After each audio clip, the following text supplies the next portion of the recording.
the Antichrist by Jacob A. Eder, Index. Darkly Origins, page 1.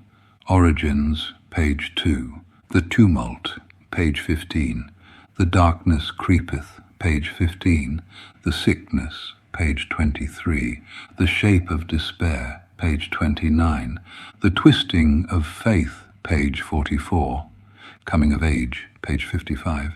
Fatalistic Determinacy, page 66. That Dark Night, page 69. Eerie Flickering, page 71. Haplessness, page 72. Sympathy for the Devil, page 77. Twist of Fate, page 88. The Infection of the Soul, page 92. Supernatural Encounters, page 107. The Visitor, page 108. Revisited, page 114. The Trinity of Death, page 117. The Enveloping, page 122. The Wolf, page 129. The Park, page 141. The Killing, page 158. Severance of Spirit, page 165. 2 Decades in the Shadows, page 168. Rise to Power, page 203. Peace and Harmony, page 212. Yisrael, Zion, page 220. Conquest Through Peace, page 230. Terminus, Genesis, page 240. The Beginning of the End, page 241. Revelations, page 242. The End of All Things, page 256. The Trumpets Resounding, page 269. The Witnesses, page 277. The Bold Judgments, page 284. The Plan, My Hand, page 306. 7 Heads and 10 Horned Crowns, page 313. Communing with the Angel of the Presence, page 320. Armageddon's Precipice, Megiddo, page 341. Speaking Before the World, page 342. The Final Breath of Humanity, page 354. The Eternal Return, page 364. The New Jerusalem, page 367. The Beast Unleashed, page 371. The Final Supper, page 375. The Mystery of Eternity, page 377. Perdition's Lament, page 381. Reprobation, Maitreya Redeemed, page 391. Epilogue, page 396. Voice of the Abyss, page 399. About the Author, page 403. For I have always been thy supplanter. Dedication. To my parents, who have been my anchors and my guides, who loved me in ways both fierce and gentle, and who showed me that strength is born from kindness as much as it is from resolve. Your unwavering belief in me is the bedrock of everything I am and everything I strive to become. To my nephews and nieces, my enduring light and laughter in a world often shadowed, you are my hope, my joy, my reason to keep moving forward with wonder. May you grow into a world brighter than the one I have known, and may you always carry with you the love that binds us. To my closest friends, rare and cherished, who walked beside me in times of joy and in moments of profound darkness, for your steadfast loyalty, your endless encouragement, and the moments of laughter shared when life felt too heavy. Thank you for being a family of my heart. And to the teacher, M.C.H., who saw not just what I was, but what I could be, who dared to see past the surface and ignite a spark that might have otherwise remained dormant. Your courage to believe in me, to tell me my voice was worth sharing, was a gift beyond measure. This journey, and all the stories yet untold, exist because you cared enough to open a door I had not known was there. With all the gratitude and love I hold, this book belongs to you.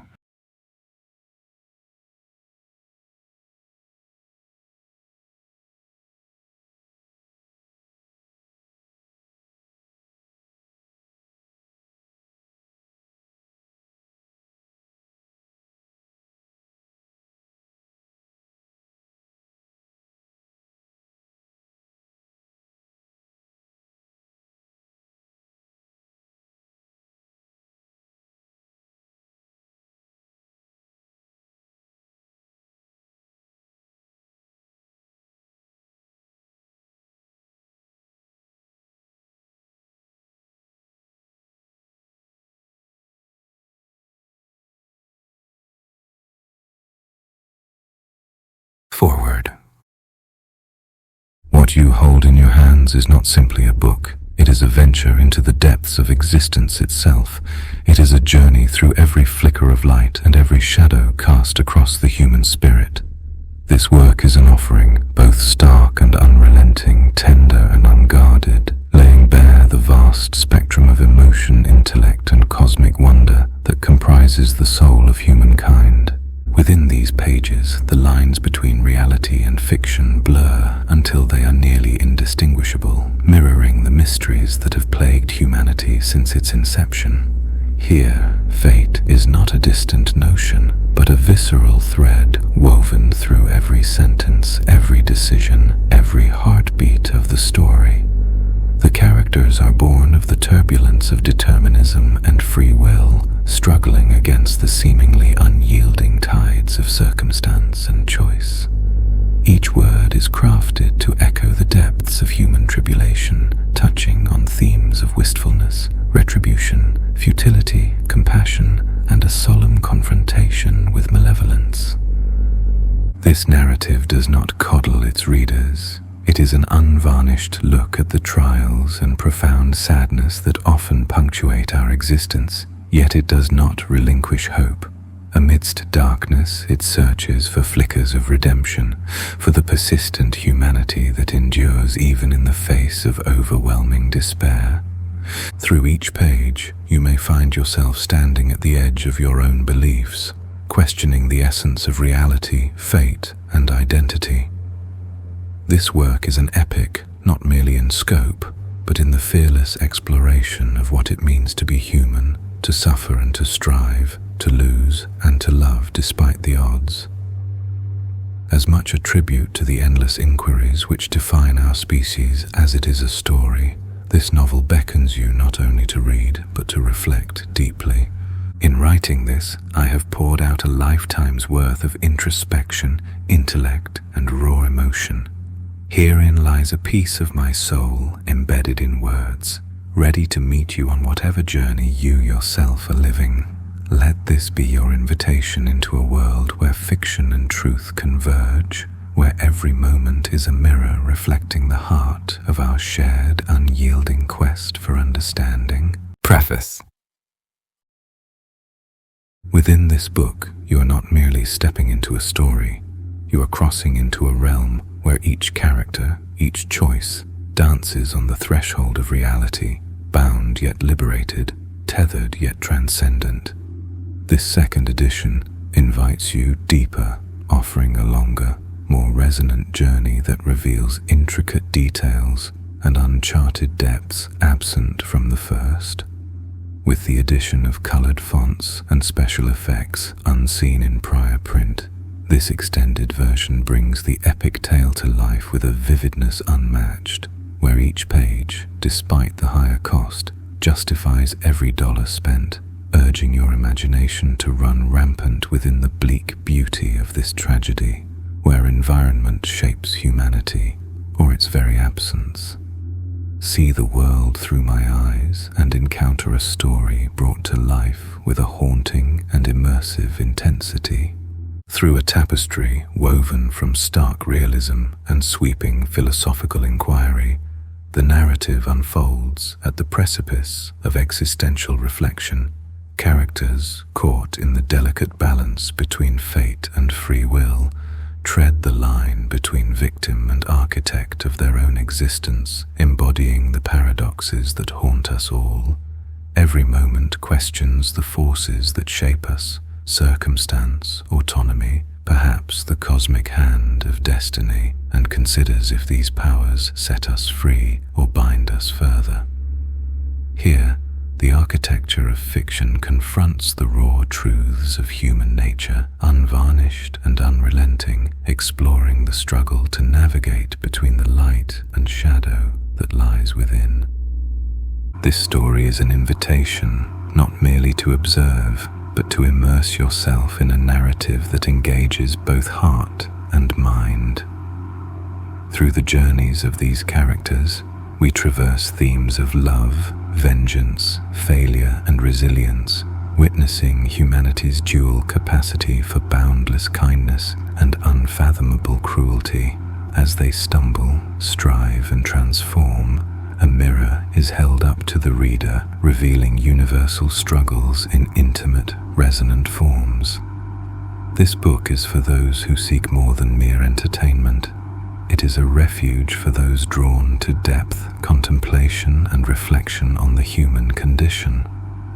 It is a meditation on what it means to carry both shadow and light within us, to fashion meaning out of the ever-shifting uncertainties that frame our existence. In sharing this extended work, I offer you an experience, a journey through the intricate maze of being, where each turn may uncover a facet of your own life's odyssey. Ultimately, this is an invitation to explore the questions that linger, resonant and unanswerable, in the silence that follows endings, in the spaces beyond narrative's reach, in the truths we carry within long after the last page is turned. Chapter 1. Darkly Origins. Origins, foreshadowing. From the moment of his conception, his life seemed bound to an unrelenting darkness, as though the fates themselves had cast him from grace even before his first breath. His arrival was no tender welcome to the world, but a grim battle fraught with pain and peril, his mother's cries echoing through sterile halls, the air heavy with foreboding. Even the doctors and midwives present that day were left with a lingering unease, as though they had witnessed not a birth, but an omen, a life that would wrestle with shadows that stretched beyond what any soul could bear. His childhood, frail and delicate, knew no warmth nor comfort. It was as if every attempt to nurture him was met with some cruel twist of fate, denying him even the simple joys other children took for granted. Illnesses plagued him, each one draining him further, rendering him a ghost of the boy he might have been. And beyond the confines of his own frail body, the world seemed to close in, unforgiving and indifferent. He bore the brunt of his peers' cruelty, a scapegoat for their fears and insecurities, as though the world itself had collectively decided to mark him as other, to make of him an embodiment of everything they feared, yet refused to acknowledge in themselves. They mocked him mercilessly, tore at his spirit with their jeers, their laughter like knives that sliced through flesh, but went deeper, cutting into the soul. Teachers, who should have seen his suffering, turned their backs, their eyes averted, as though afraid that mere acknowledgement of his plight might taint them. Family members, too, watched with cold indifference, some with shame for reasons they themselves could not articulate. His very presence seemed to unearth their hidden guilt, their buried secrets, and they despised him for it. Whereupon his isolation became a prison, walls built not of stone, but of silence, rejection, and a growing, gnawing sense that he was not of this world. There was a bleakness in his eyes, a depth that frightened those who dared to look long enough, for it was a reflection of something raw and unfiltered, a void where hope had no place, where dreams were strangled before they could form. His own mind became his only companion, and there, in the uncharted depths of his thoughts, he found a strange solace, a place where the outside world could not reach him, could not bruise him further. Years passed, each one heavier than the last, as he grew from a fragile child into a young man haunted by the ghosts of his past and the unbearable weight of his own existence. Friendships came and went, each one ending in betrayal, each departure another wound that left him more hollow, more withdrawn. Love, fleeting and bitter, touched his life only to remind him of what he could never truly possess, a bond, a connection, something to tether him to the light. Instead, he found himself drifting further, consumed by a darkness that felt both like a curse and a strange, bitter comfort. In time, his pain twisted into something more, a rage that simmered beneath the surface, a quiet, seething fury at the world that had rejected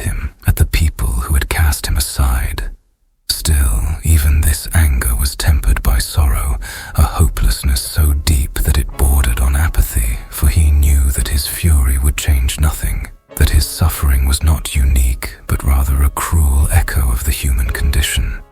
Thusly he carried on, a man hollowed by despair, animated by the faintest spark of defiance, walking through life as one walks through a graveyard at dusk, quiet, alone, bearing witness to the ruin and tragedy that seemed woven into the very fabric of his being. His path was not one of redemption or glory, but of enduring, surviving despite the relentless bleakness that had haunted him from the moment he had drawn breath. In his solitude, he had become something more and less than human, a figure both tragic and terrible, marked by the scars of a life lived in the shadows. And perhaps, he mused in the deepest hours of night, this was his fate. To bear witness to a world he could never fully be a part of, to be both a participant and an observer, forever bound to a darkness as deep and inescapable as the void from which he had come. Insomuch he walked, unbroken yet never whole, through a world that had turned its back on him long ago. There, in the silence of his own thoughts, he found the faintest echo of peace, a dark, melancholic beauty in the emptiness, a fragile stillness that resonated with the depths of his soul. His story began in Two Harbors, Minnesota, a quiet town nestled against the harsh beauty of Lake Superior, where the waves crashed with a ferocity that seemed to mirror his own inner turmoil. Here, amidst the towering pines and relentless winters, a young boy grew up feeling the sharp edge of isolation, his existence marked by an unspoken estrangement from the world around him. Two Harbors was the kind of place where silence carried weight, where the vastness of the landscape pressed down upon a person, leaving them to either find strength in solitude or crumble beneath it. In these early years, beneath skies that stretched on forever, his life seemed destined to be defined by the simple rhythms of small-town life, a world of fishing boats, logging trucks, and the creak of snow-laden branches in the bitter cold. But from the beginning, his was not a life that fit neatly within the confines of this place. Even as a child, he carried an aura that set him apart, a presence that unsettled those who crossed his path. The townsfolk watched him with wary eyes, sensing something beneath the surface that defied explanation, something dark and unyielding, like the frozen depths of the lake in winter. Two Harbors became both sanctuary and prison for him. The rugged landscape reflected his spirit, wild, untamed, and shadowed by an unspoken grief. Yet, as the years passed, the town also became the stage for his silent suffering, a place where his pain was as invisible as it was inescapable. In the dim halls of the local school, he endured the cruelty of classmates who saw his quietness as weakness, his difference as a threat. They taunted him, shoving him into lockers, whispering cruel words meant to wound. They even dragged him into the icy lake one winter, forcing him under, laughing as he gasped for breath amidst the freezing water. At home, things were scarcely better. His family, too, seemed to regard him with a distance that cut deeper than any physical blow. They mocked him for his solitude, for his inability to blend into the world they understood. They ridiculed his dreams and scorned his ambitions, dismissing his struggles as mere adolescent angst. As he grew older, they jeered at his lingering presence in their home, casting his desire for belonging as a weakness, a shame to be hidden. Through it all, Two Harbors stood as a silent witness to his suffering. The town bore his secrets, the pine forests and rocky shores absorbing his pain in the way only the wilderness can. Yet, even in this place that had given him nothing but heartache, he found a strange kinship with the raw beauty around him. The dark, churning waters of Lake Superior, the snow-covered trails winding into endless woods, the call of a distant loon at dusk. All these spoke to a part of him that the world seemed determined to deny. In the end, it was this place that shaped him, two harbors embedding itself into his very soul. It became the crucible in which his spirit was forged, a place of immense beauty and unyielding hardship. And as he left, stepping out of the shadows of this cold northern town, he carried with him the weight of every frozen night, every silent tear, every bitter word. He left two harbors as more than he had been before, but with a darkness etched into his heart, a darkness that would guide him, haunt him, and define him forever. The boy, named Maitreya Jacobs, entered the world at a time of historic collapse, on the very day the Berlin Wall fell, when the world began to witness the disintegration of the Soviet Union, monolithic structures of power crumbling, disassembling under the weight of human conflict and failed ideologies. The symbolism was profound and unmissable, his birth aligned with the death of certainty, the dissolution of once unshakable forces. It was as though the universe itself had orchestrated this moment for his arrival, as though his life would mirror this cataclysm, this fall into chaos and uncertainty. Yet, unlike those who celebrated these events as moments of newfound freedom, the boy was shackled to the invisible walls that surrounded his existence. From his earliest days, the warm embrace of love never touched him. His mother, cold and indifferent, regarded him not as a child to nurture, but as a burden to bear. His father was an absent figure, lost to the tides of history, a casualty of the same forces that had reshaped the geopolitical landscape. The boy's early years were spent in a home devoid of affection, where silence reigned supreme, broken only by the echoes of his own unmet cries. The boy's heart ached for something he could never articulate, a yearning for warmth, for connection, for the validation that his existence mattered. He grew up in the unrelenting grip of winters that seemed to stretch endlessly, a realm where the cold was not merely a sensation, but an entire way of being. The snow blanketed everything, muffling sound, silencing life, and casting a stillness over the land that felt more like an abyss than a season. He knew nothing else, only the sweep of vast, silent fields of white and the howling winds that bent the trees like supplicants, the darkness settling in early each afternoon, as though day itself could no longer bear the weight of existence. In those early years, he grew accustomed to this stark, isolating beauty, a world where warmth was fleeting, where the rare bursts of sunlight only seemed to emphasize the immensity of the void. The cold seeped into his bones, whispering to him of solitude and survival. Wherever he learned to live with the bitterness, wearing it as a second skin, a protective layer against the harshness of both nature and the people around him.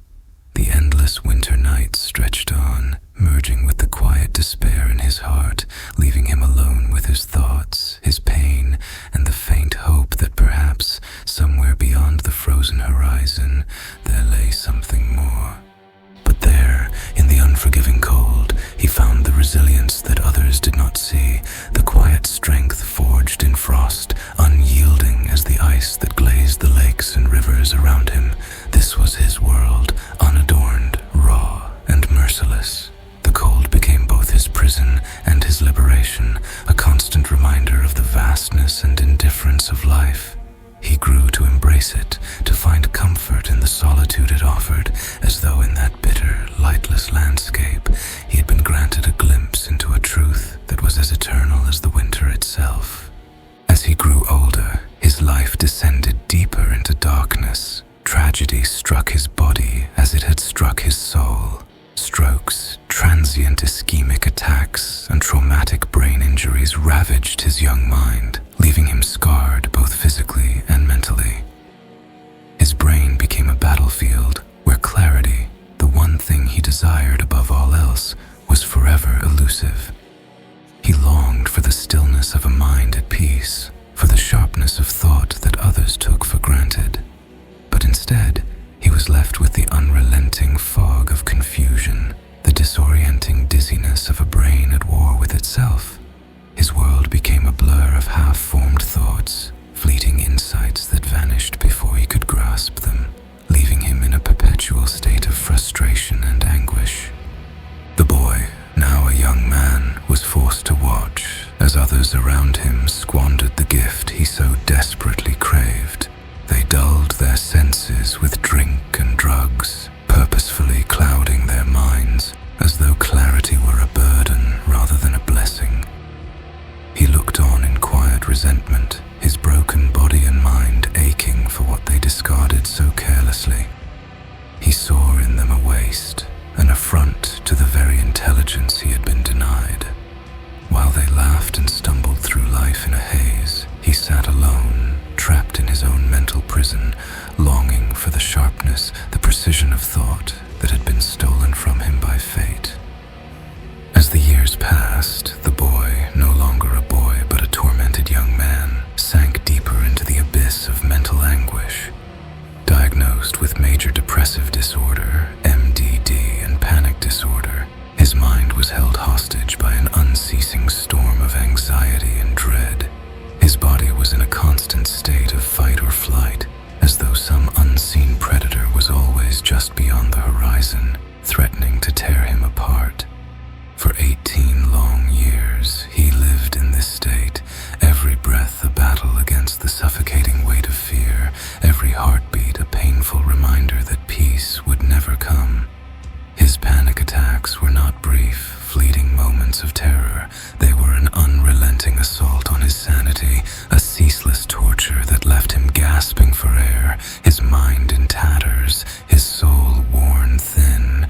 He was bullied relentlessly by peers who sensed his vulnerability and by teachers who saw in him only a troublemaker, a boy too difficult to deal with. He was beaten, cheated, robbed, his childhood stolen from him not by a single traumatic event, but by 1,000 tiny cruelties that piled up like stones on his chest, each one adding to the unbearable weight he carried. He was ostracized, blamed for things he hadn't done, used as a scapegoat by those who needed someone to bear the brunt of their own failures. Even the clergy, the supposed guardians of God's love, turned their backs on him, offering only judgment where he had hoped to find compassion. The police, too, saw him as nothing more than a problem to be dealt with, a stain on their neatly ordered world. His adolescence was a slow descent into darkness. There was no respite, no hope of escape from the cruelty of the world.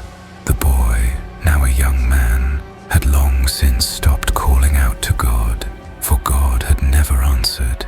Each prayer had gone unheard, each cry for help met with silence.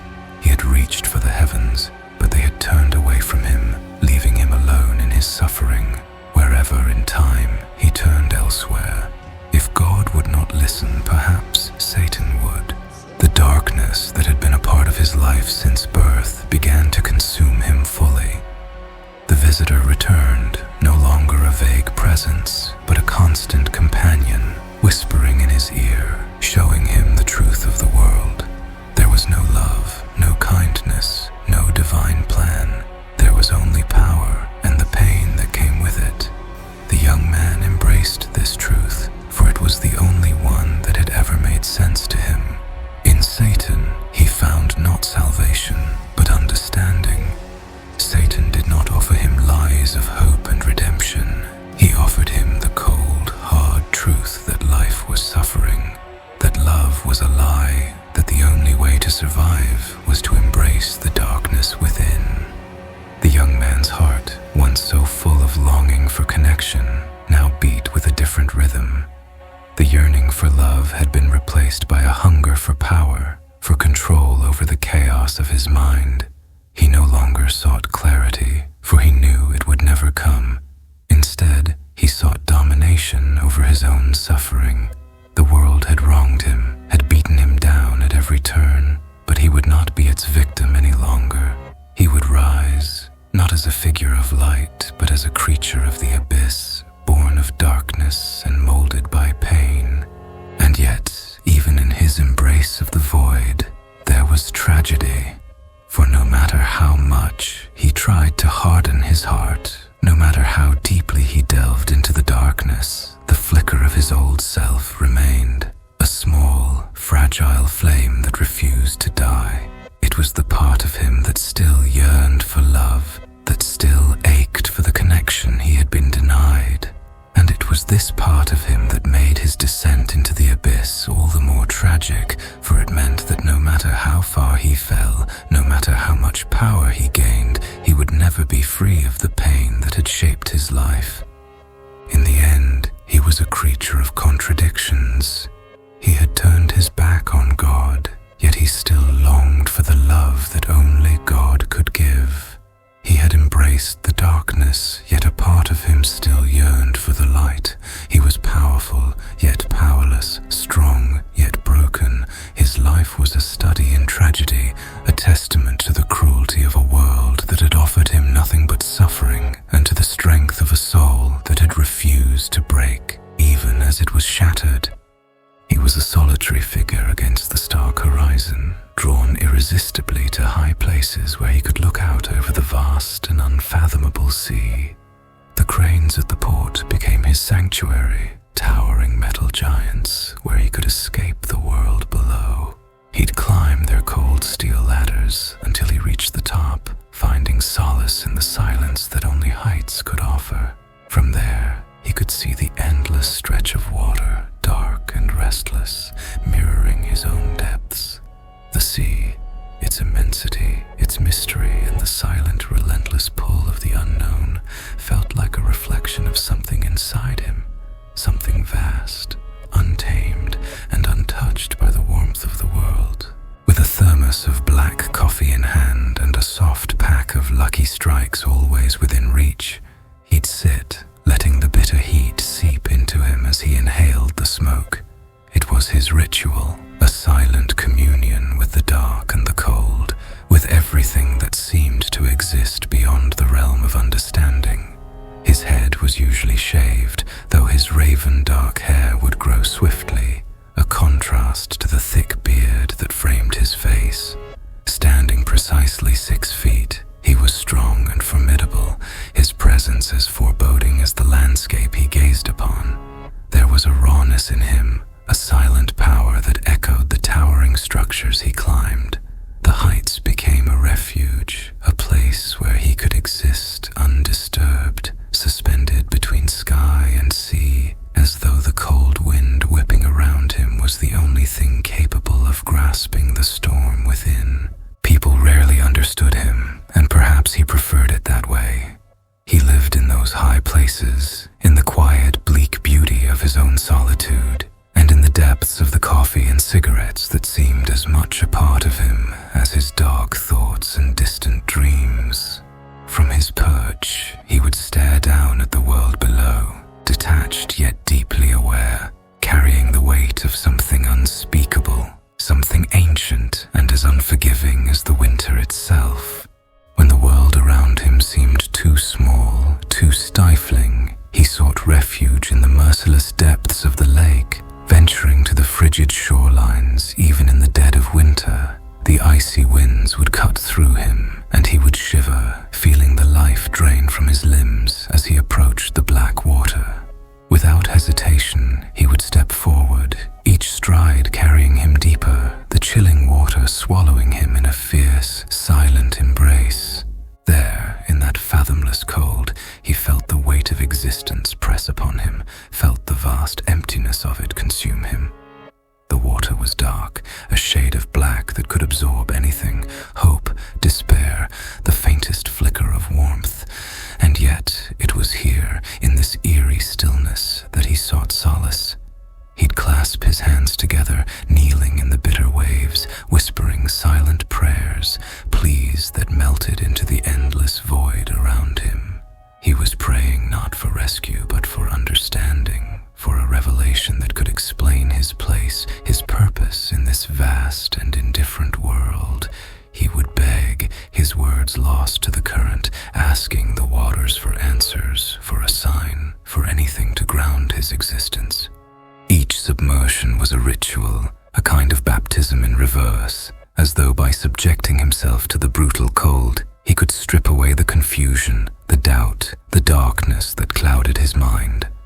There was a purity in the pain, a clarity in the numbness that came as his body surrendered to the frigid depths. But the answers never came, only the relentless cold, the indifferent waves that accepted him without judgment but gave nothing in return. Time and again, he returned to these waters, drawn by a compulsion he could scarcely name, a hope that perhaps this time the lake would reveal its secrets. But each time he emerged as he'd entered, cold, shivering, alone, with only the silence of the deep as his answer. The lake seemed to understand him, to reflect the emptiness he felt, and yet it remained mute, a mirror of his own quiet despair. And as he trudged back to shore, he was left with nothing but the bitter taste of cold on his lips and the faint sting of a hope not yet forsaken, but always just out of reach. In his final moments, standing at the edge of the abyss, he realized the truth that had eluded him for so long. There was no escape, no salvation, no end to the suffering. The abyss did not offer release. It offered only more darkness. But in that darkness, there was a strange kind of peace. He had spent his life fighting against the void, trying to find meaning in a world that offered none.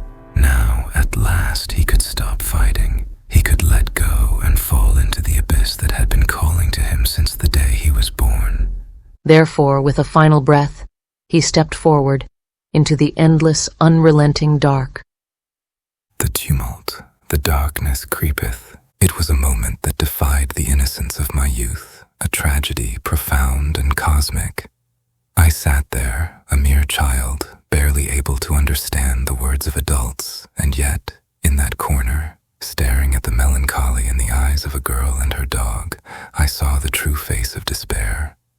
The world around me vanished, and in its place there swelled a darkness so pure, so terrifying, that it seemed the very fabric of reality had torn, revealing a depth of agony that no mortal heart should ever endure.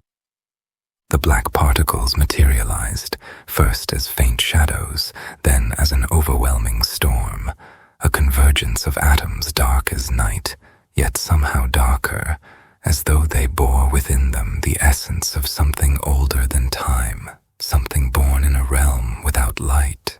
They fought, those particles, clashing, merging, each wave darker than the last, a battlefield within the very air around me. There was violence in their movement, an intensity that filled the room with a silence so thick it pressed upon my young chest, smothering me, leaving me breathless. Then, without warning, they turned towards me, drawn as though by some cruel, unseen force. A vortex formed, a spiraling chasm that funneled the particles into my mouth with a force beyond my comprehension. My throat, my lungs, my very soul felt as if they would burst, yet I could not resist. I could only sit there, a small child, engulfed by something monstrous, something ancient, as though the darkness itself sought a vessel in me. I tasted it, that unspeakable bitterness, a mingling of copper and soil, the metallic tang of earth after blood has been spilt, the taste of a void that had touched life and rendered it meaningless. The darkness surged, filling every corner of my being, twisting through my veins, wrapping around the pathways of my mind, threading itself into the very structure of my thoughts. I felt it seep into me, this bleak, wretched shadow, its weight dragging me down deeper and deeper, as though I were drowning in an ocean with no bottom. It was as if the universe had collapsed into that corner with me, that a portion of the abyss had bled into the world, marking me, binding me irrevocably to its essence. My mind, still forming, was irrevocably altered, tainted by something incomprehensible, something that lay beyond the edges of human understanding. The particles wove themselves into the fabric of my brain, melding with synapses, forming new pathways, reshaping me into something other than what I had been. They carried with them a despair so profound, so all-consuming, that it became a part of me, a core that would burn within, black and endless for the rest of my life. This darkness, this essence that I had unwillingly ingested, was not simply a thing of shadows. It was sentient, conscious, as though it were a remnant of some fallen being, some fragment of a soul long ago condemned. It whispered to me in the silence, its voice haunting and cold, a language of emptiness and sorrow. And I understood in those dark whispers that I was forever changed. Innocence had been stripped from me, torn away in that violent infusion, leaving behind a vacancy that nothing would ever fill. In the years that followed, I would come to recognize the impact of that moment. I saw the world through a lens clouded by that ancient sorrow, a prism of despair that turned every joy into ash, every hope into dust. I wandered through life as though in a fog, a shadow cast upon the earth, forever marked by that inexplicable encounter, forever carrying within me the taste of that bitter void. It was a darkness that no light could touch, a pain that defied healing, a solitude so complete that even in the company of others, I felt utterly alone. There was beauty in it too, a strange, twisted beauty, as if the darkness itself held within it a kind of tragic grace. I felt it whenever I looked at the night sky, at the stars scattered like the particles I had seen, each a distant burning remnant of something long gone. I understood in those moments that I was bound to the cosmos, to the cycles of creation and destruction, to the endless dance of light and dark. And though it was a pain unlike any other, it was mine, a part of me, woven into the very fibers of my being. For I was no longer merely a child, no longer simply a soul wandering this earth. I was a vessel of that darkness, a bearer of a sorrow as ancient as the stars, as endless as the void. And in my solitude, in my haunted silence, I found a kind of peace, a quiet acceptance of the fate that had been thrust upon me. I was not meant to live as others did, to feel as others felt. I was destined to carry this burden, this curse, and to walk alone in the shadows, forever haunted, forever yearning for a light that would never come. Thus I remain a solitary figure in the corner of existence, marked by the black particles that invaded my soul, forever changed, forever bound to a destiny I did not choose, yet cannot escape. The darkness crept in, stealthy and insidious, a sentient shadow slithering through the unseen fractures of my spirit. It did not simply drift or wander. It had purpose, an intent as ancient as suffering itself, a will that was patient and resolute, seeking entry, probing for the slightest gap, the smallest weakness in the fortress of my soul. And when it found that vulnerability, that slender crack in my armor, it seized upon it with a hunger that felt both profound and inevitable. With a force both gentle and violent, it pried my mouth open, as though my very flesh were nothing more than a gateway, a doorway to the chasm within, to the hollowed-out vessel that is my body, a body that perhaps had always been waiting for such an invasion, a form both corporeal and ephemeral, a container for something far more fragile. The darkness poured in, relentless and unyielding, filling every corner of me, weaving itself through my mind, my heart, my veins. It was as if I had been laid bare before it, a vessel prepared, my defenses crumbling, my spirit yielding, as if it had always known this moment was fated to arrive. And it did not stop. The darkness coiled and crawled, a tendril of shadow seeping into the core of my consciousness, wrapping itself around my memories, my desires, my fears. It moved like smoke, filling every hollow, every crevice, an invasion so complete it felt as though the very fabric of my being was shifting, adjusting to accommodate this new presence. I felt it settle, not merely around me, but within me, a part of me yet distinctly other, a parasite entwined with its host, an endless abyss nesting within the chambers of my soul. I could feel it pulsing, a living shadow as though it bore the rhythm of a heart, a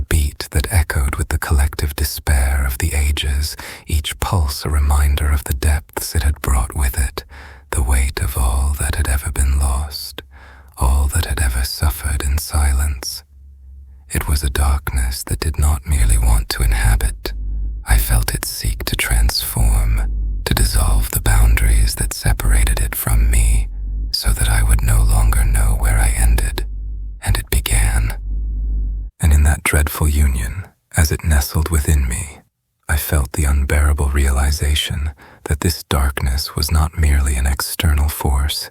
It was a reflection, a mirror held up to my own soul, showing me the shadows I had harbored all along. It was both foreign and familiar, an entity apart yet bound to me by threads invisible and unbreakable. It was the specter of every unspoken fear, every hidden sorrow, every unfulfilled desire, and as it filled the vessel of my body, I understood that it would never leave, for it had always belonged to me. It was not simply a shadowy intruder. It was the dark twin of my own soul, the half I had sought to deny, now dwelling within me, eternal and unyielding. I am haunted by it, bound to it, carrying within me a void that whispers to me in the silence, a voice of longing and despair that I cannot escape. It is the weight of the world, the shadow of all things unseen, the dark symphony that plays within the hollow shell of my existence. And I am left to wonder if this is what I was always meant to become, a vessel for the darkness, a host for the shadow, a soul bound forever to the abyss. In the silence that followed, I felt the weight of it deepen, pressing against my soul with a coldness so profound it felt almost tangible, like frost forming on the edges of my spirit. This darkness, this entity that now shared my every breath, did not merely coexist, it absorbed until every whisper of my own thoughts became muffled, blurred, transformed into the echoes of something far older, far more ancient. And in its presence, my own voice grew quiet, a candle's flame before a tempest, flickering, bending, struggling to retain some semblance of itself amidst the unrelenting tide. I wandered through my days in a kind of muted horror, an existence both surreal and agonizingly real, as though each moment held within it the potential to fracture, to collapse under the weight of all I was carrying. The darkness had a gravity of its own, a pull that threatened to draw everything within me down into its endless depths, leaving me suspended over an abyss that stretched into oblivion. I began to lose the sense of where my thoughts ended and its influence began. Each passing day became another layer of separation, another step away from the light I once knew. Memories dimmed, bright moments faded, all cast in the shade of this pervasive gloom that painted every experience in muted, melancholic hues. Sometimes in the dead of night, I would feel it stirring, as though it too were restless, a creature of endless appetite, seeking something it could not name. I could feel it pressing against the walls of my consciousness, a reminder that it was not content to merely linger. It wished to consume, to fill, to become all that I was, until no part of me was left untouched. And in those dark hours, I found myself caught between terror and resignation, knowing that this darkness, this alien presence, was as much a part of me now as my own heartbeat, my own breath. It was a union as complete as it was unnatural, a binding of soul and shadow that defied any possibility of escape. In moments of fleeting clarity, I would search for remnants of my former self, fragments of a life that now seemed distant, almost unreal. I would think of laughter, of love, of warmth, simple things, human things, that once brought solace. But even these memories felt hollow now, like echoes of a story I had once heard, a tale belonging to another.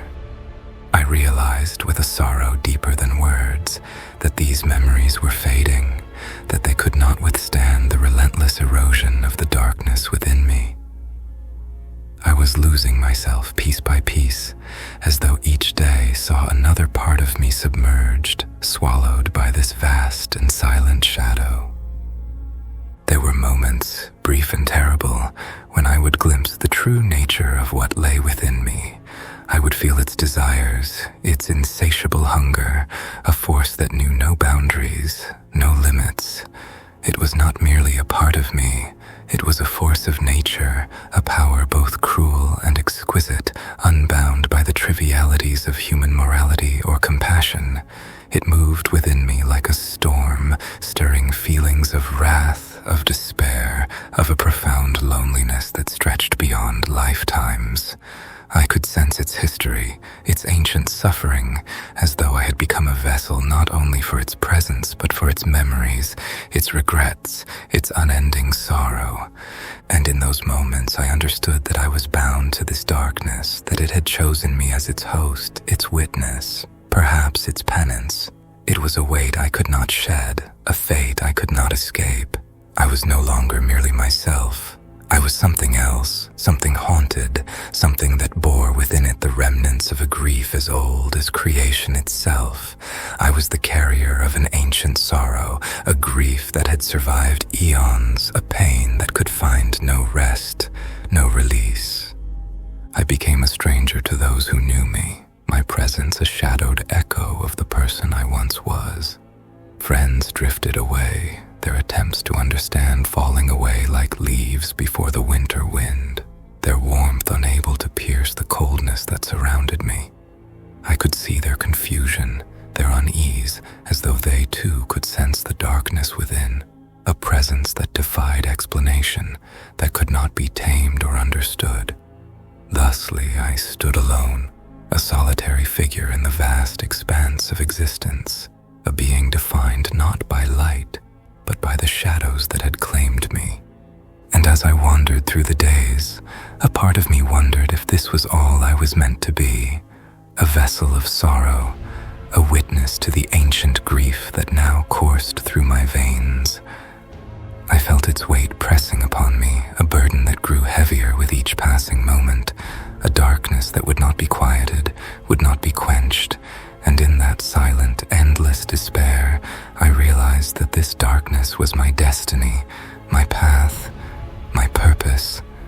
It was the sorrow of the ages, a lament that had no beginning and no end, a wound that could never heal. I was bound to it, as surely as I was bound to life itself, a prisoner to a fate I had never chosen, a soul ensnared by a sorrow that stretched beyond time. Thusly, without repentance, I walked, carrying the weight of that darkness within me, a silent witness to a grief that knew no bounds, a sorrow that would forever haunt the corridors of my heart. The sickness. I was but 8 years old, a mere child, and yet from the tenderest of ages, fate saw fit to carve its harrowing mark upon my soul. I remember the day in fragments, scenes fractured by agony, a sequence blurred as though seen through a film of shadow. I had been watching a film, my mind adrift in the simplicity of a child's imagination, oblivious to the darkness that lay in wait. And then, like some malevolent spectre lurking unseen, it struck, a sharp, unbearable pain searing through my head. What began as a strange tremor soon enveloped me wholly. A force beyond my understanding seized me, rendering my body a puppet to its merciless hand. My limbs convulsed in violent rhythm, and my mind, that precious compass of awareness, scattered into fragments as my world crumbled around me. The seizure tore through my being, a storm within the confines of a frail vessel, and in its wake came a silence, one of such bone-chilling stillness that it seemed even my breath was uncertain.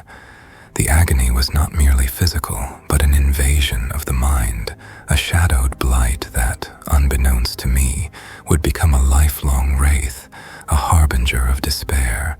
The seizure evolved, twisting like a malignant vine into a hemorrhagic stroke, an affliction that carved a furrow deep within my consciousness. I was taken to the hospital, a place that to any child might seem the bastion of hope, of recovery, of salvation.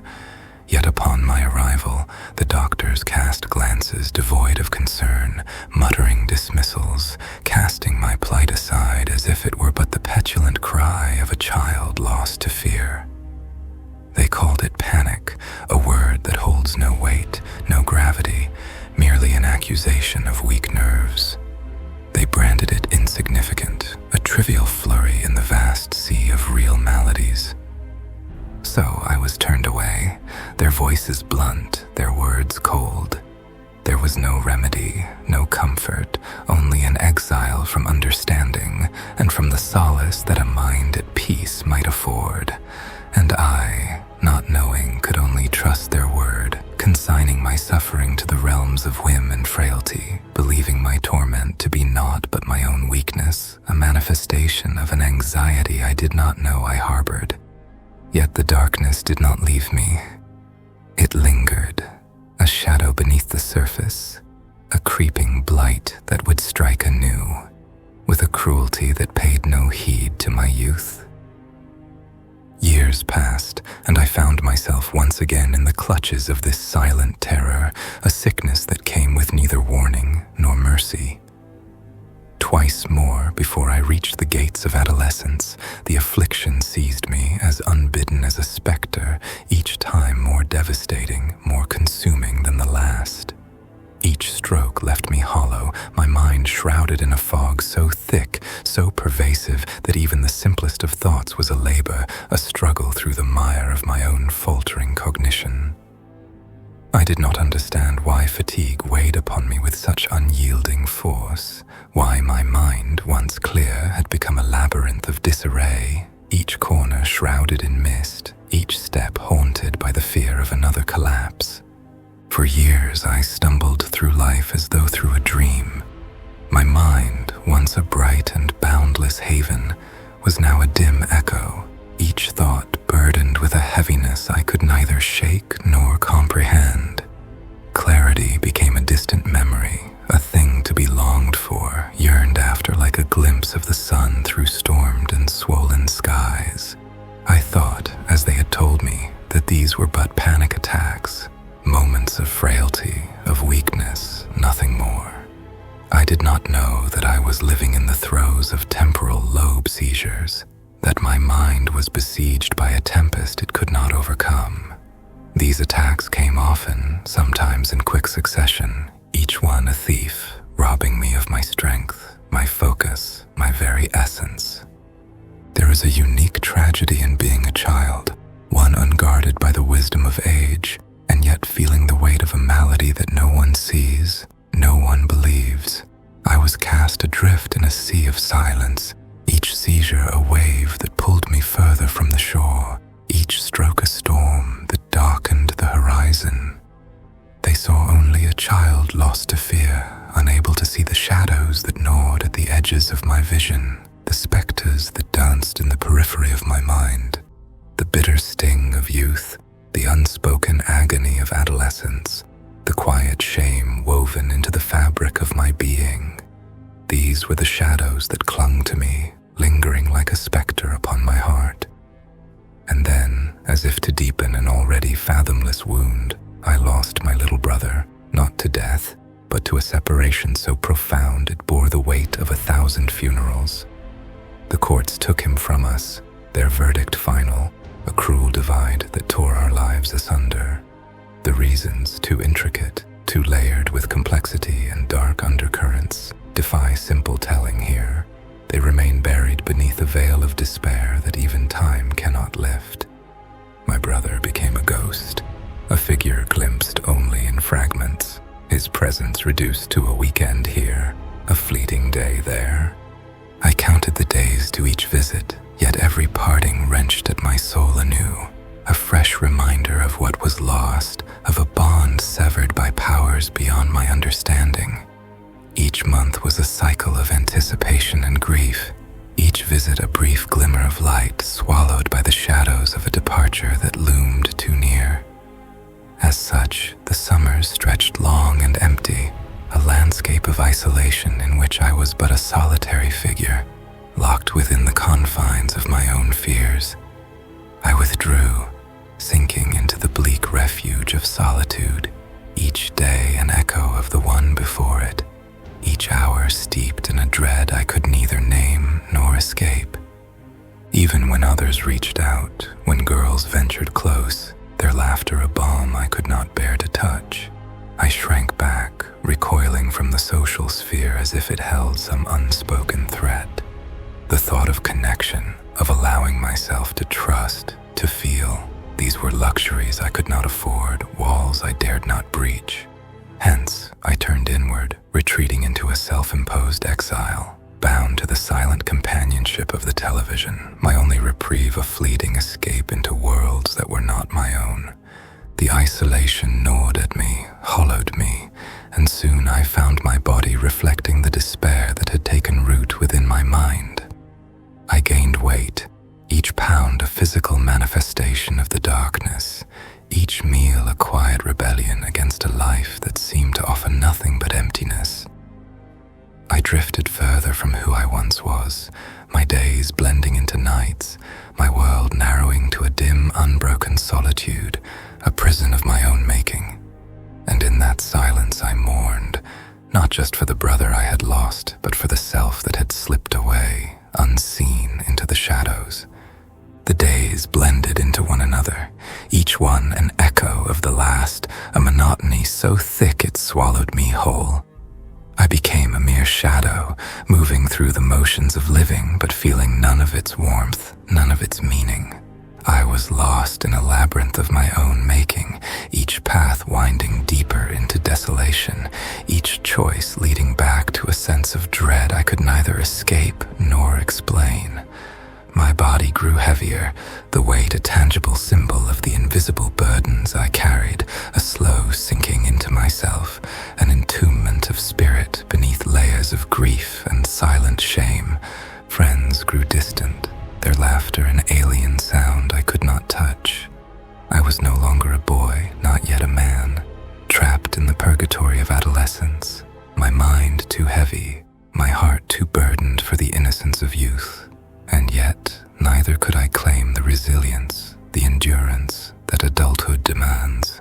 I was stuck between the worlds, a creature born of loneliness, shaped by pain, my soul a landscape barren and bleak, where nothing grew but sorrow and silence. I would sit for hours, the drone of the television my only company, its flickering light casting faint shadows upon the walls, filling the room with a dim, lifeless glow. It was a ritual of avoidance, a sanctuary from the crushing thoughts that clawed at the edges of my mind. But the silence remained, pressing in from all sides, a vast, echoing void that consumed everything within reach. I felt as though I was drowning, not in water, but in an unyielding emptiness, a dark, suffocating force that wrapped around my throat, a hollow ache that lingered in every breath. The loneliness took on a voice of its own, a dark whisper that grew louder with each passing day, filling my mind with a despair so deep it seemed it would never end. It told me of my worthlessness, of the futility of hope, of the inevitable decay that awaited us all. It was a poison that seeped into my bones, an affliction without remedy, a darkness that had no shape yet cast a shadow over everything I touched. The weight of my own existence grew unbearable, each moment stretching into an eternity, each second a reminder of the life I could no longer feel.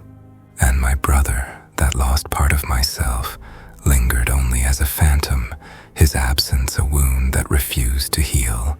I would see his face in fleeting memories, hear his laughter in dreams that twisted into nightmares, feel the echo of his presence in the spaces he once filled. But he was gone, unreachable, and all that remained was the silence, the aching silence that whispered of all that had been taken, all that would never return. I had become a stranger to myself, a ghost wandering through a life stripped of color, of warmth, of purpose. The light of childhood had faded, its glow replaced by a bleak awareness of the world's cruelty, of its indifference.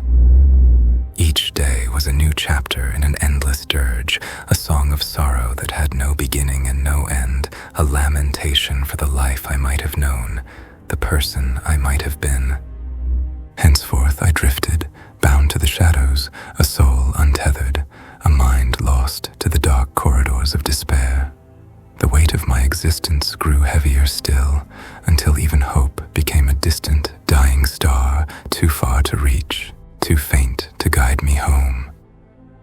I was adrift in an ocean of sorrow, a ship lost to the storm, each wave crashing over me, driving me further from the shore until there was nothing left but the vast, endless blackness and the quiet, unyielding solitude of my own despair.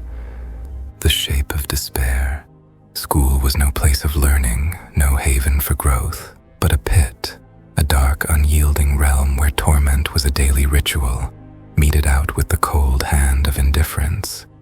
Each day, I walked those halls as if descending into the depths of hell, an unwilling participant in a brutal theater where I played the role of scapegoat, the perpetual target, the enemy for others' malice. There was no reprieve, no corner to hide in. Student and teacher alike wielded their cruelty with precision, finding in me some undeserving vessel to receive their taunts, their laughter, their blows. I was used as one uses a puppet, a mindless instrument of others' amusement, humiliated for sport, worn down piece by piece. In my pleas, my silent cries for mercy, I was met only with suspicion, disbelief, a dismissal so complete it robbed me of even the hope of justice. They saw only what they wished to see, an adversary, an otherworldly figure carved from their own prejudices, and I could never find the words to change their minds. I could not make them see the world as I saw it, the pain and panic, the depth of a suffering they dismissed with casual disdain. I was a creature trapped within myself, voiceless in my own torment, my words faltering under the weight of ridicule, the ceaseless sneers that greeted each attempt to defend myself. In class, it was no different. If anything, it was worse. Teachers who ought to have fostered understanding instead became the architects of my shame. Their words, laced with insult, scorned my intellect, mocking every perceived failing. They used my very presence as a prop, a spectacle for the others, a means of deflection. The students would laugh, eyes filled with a cruel glee, seizing upon every stammer, every misstep, my supposed inadequacies laid bare for all to witness. I was trapped, bound to a performance I could not escape, a character they had cast as dim-witted, slow, unworthy of compassion. My mind was clouded, shackled in ways I could neither articulate nor escape, my thoughts sluggish, as though wading through a fog that thickened with every insult, every blow. I was trapped in a prison of panic, my body locked in a state of perpetual alarm, of fight or flight with no chance of escape. My heart would race, breath shallow, as I struggled to keep my composure, to navigate a world that seemed bent on my ruin. It was as though my very being had turned against me, my brain betraying my will, my every thought sabotaged by the suffocating weight of anxiety. The neurological torment only deepened my isolation. It was invisible, unknowable, a silent predator gnawing at my ability to learn, to think, to exist with any sense of ease. Every attempt at comprehension was an uphill climb, encumbered by this fog of confusion and dread, my mind forced into the mire of self-doubt. In this state, I could not learn, could not process, could not perform to their impossible standards. And with each failure, each faltering answer, I became to them the very embodiment of failure, a convenient object upon which to project their cruelty. I was left to fend for myself in a world that had no mercy for the slow, no patience for the different. Every day drained me, the very life within me eroded by the constant barrage of words and blows, of the unspoken understanding that I was less, that I was unworthy. And the pain became a companion, a shadow, as much a part of me as my own breath, a reminder that, in their eyes, I was nothing. Each morning I would rise, knowing that before me lay only another descent into the same dark passage. School was a battleground, a place that bore no warmth, no kindness, only the cold, relentless hostility of those who delighted in my suffering. I was neither seen nor heard, only endured as one might tolerate a stain upon the wall, a blemish whose presence was unwelcome yet immovable. I existed at the fringes, a specter made flesh, watching my own life unfold from some distant, unreachable place within myself.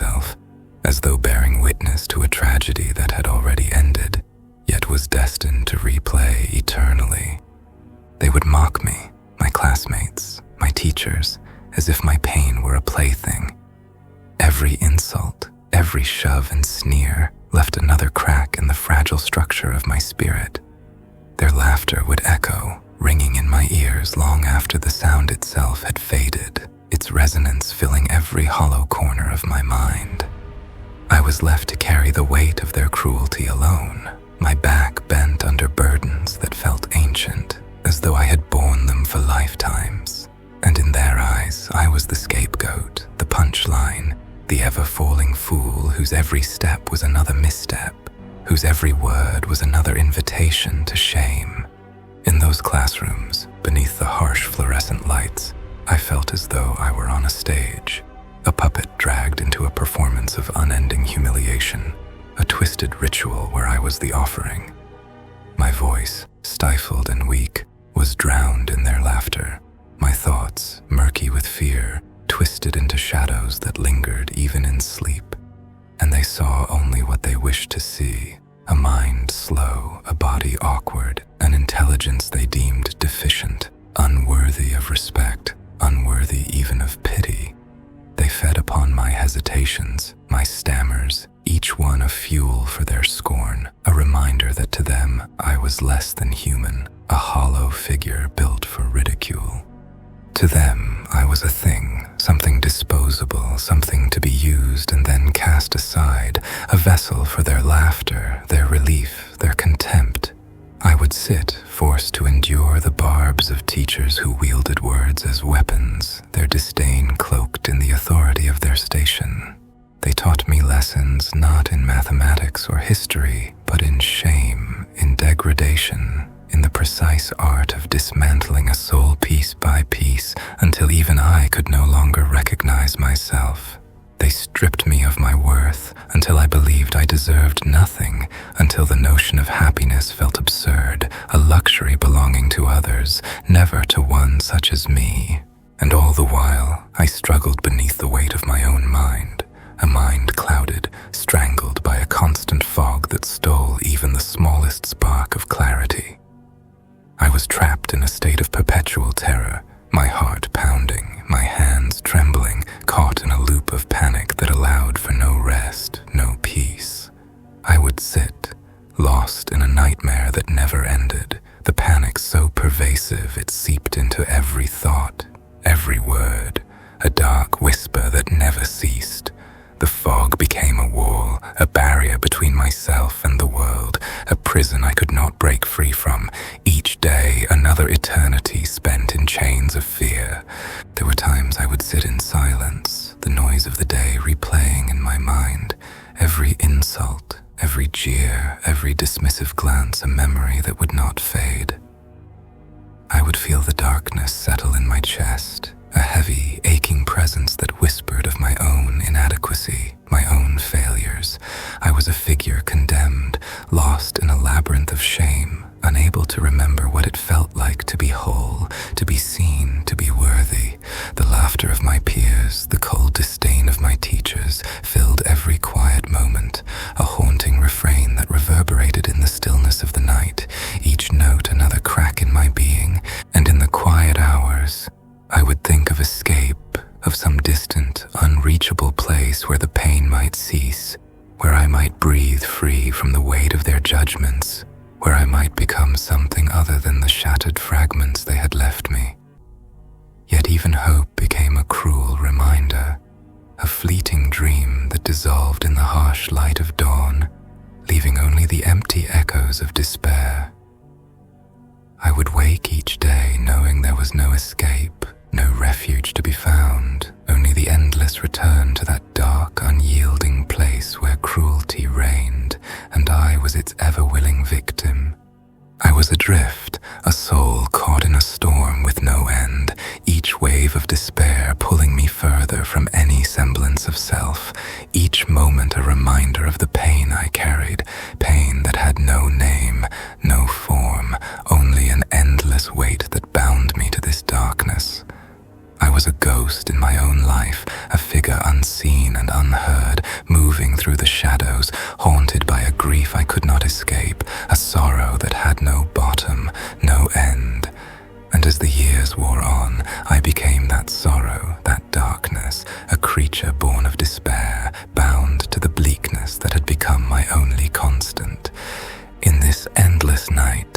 was left to wander, a soul seeking solace in a world that held none, a heart broken in ways that could not be mended. And though I yearned for peace, for an end to this unending pain, I knew it was a hope I would never know, a light forever out of reach. I was lost, not to the world, but to myself, a wanderer in a landscape of shadows, haunted by a darkness that was as much a part of me as my own breath. And in that darkness I found my truth, that I was alone, and that this despair, this sorrow, was all I would ever know.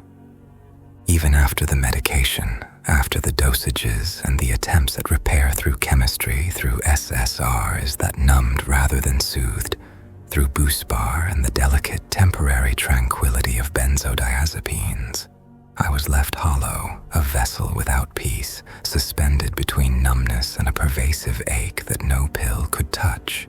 The psychiatrists, the supposed saviors of the mind, to whom I had bared my soul, were themselves lost in the chasms I had entrusted to them.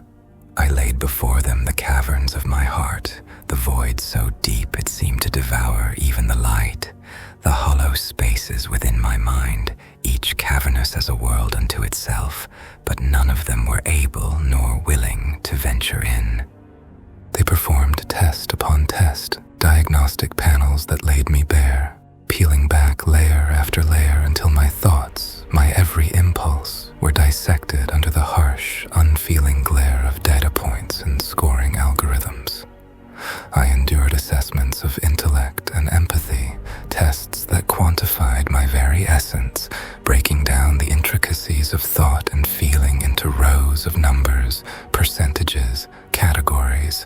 They called it insight. I called it dissection. The IQ tests, the EQ analyses, and the GQ, the Gardnerian multiple intelligences assessments, each pronounced their own verdict, each result another fragment of myself pulled apart, quantified, reduced. The psychiatrists pored over the results, their expressions morphing from curiosity to disbelief, from understanding to quiet revulsion, and then, one day, one of them, one of the lead psychiatrists, the one who had first taken me on as a patient, the man I had trusted to be my guide through this darkness, simply left. He withdrew himself from my case, his departure as abrupt as a door slammed shut, leaving me with nothing but silence, a stillness that spoke volumes. Before he left, he muttered a few words, words that lingered in the air like smoke, filling the room with a palpable tension. He confessed that in all his years, in all his cases, he had never encountered results like mine. They were the worst he had ever seen, he said, though his voice wavered, as if uncertain, not merely of me, but of the very world. He looked at me as if seeing some creature beyond comprehension, some anomaly for which he had no answer, no understanding. And he spoke of fear. He said I should be feared. He explained reluctantly that never in his extensive experience as a psychiatrist, nor as a neuropsychologist, had he seen a patient who could score as I had. My sociopathy score struck him like a gavel's blow, a revelation that shook even his trained reserve.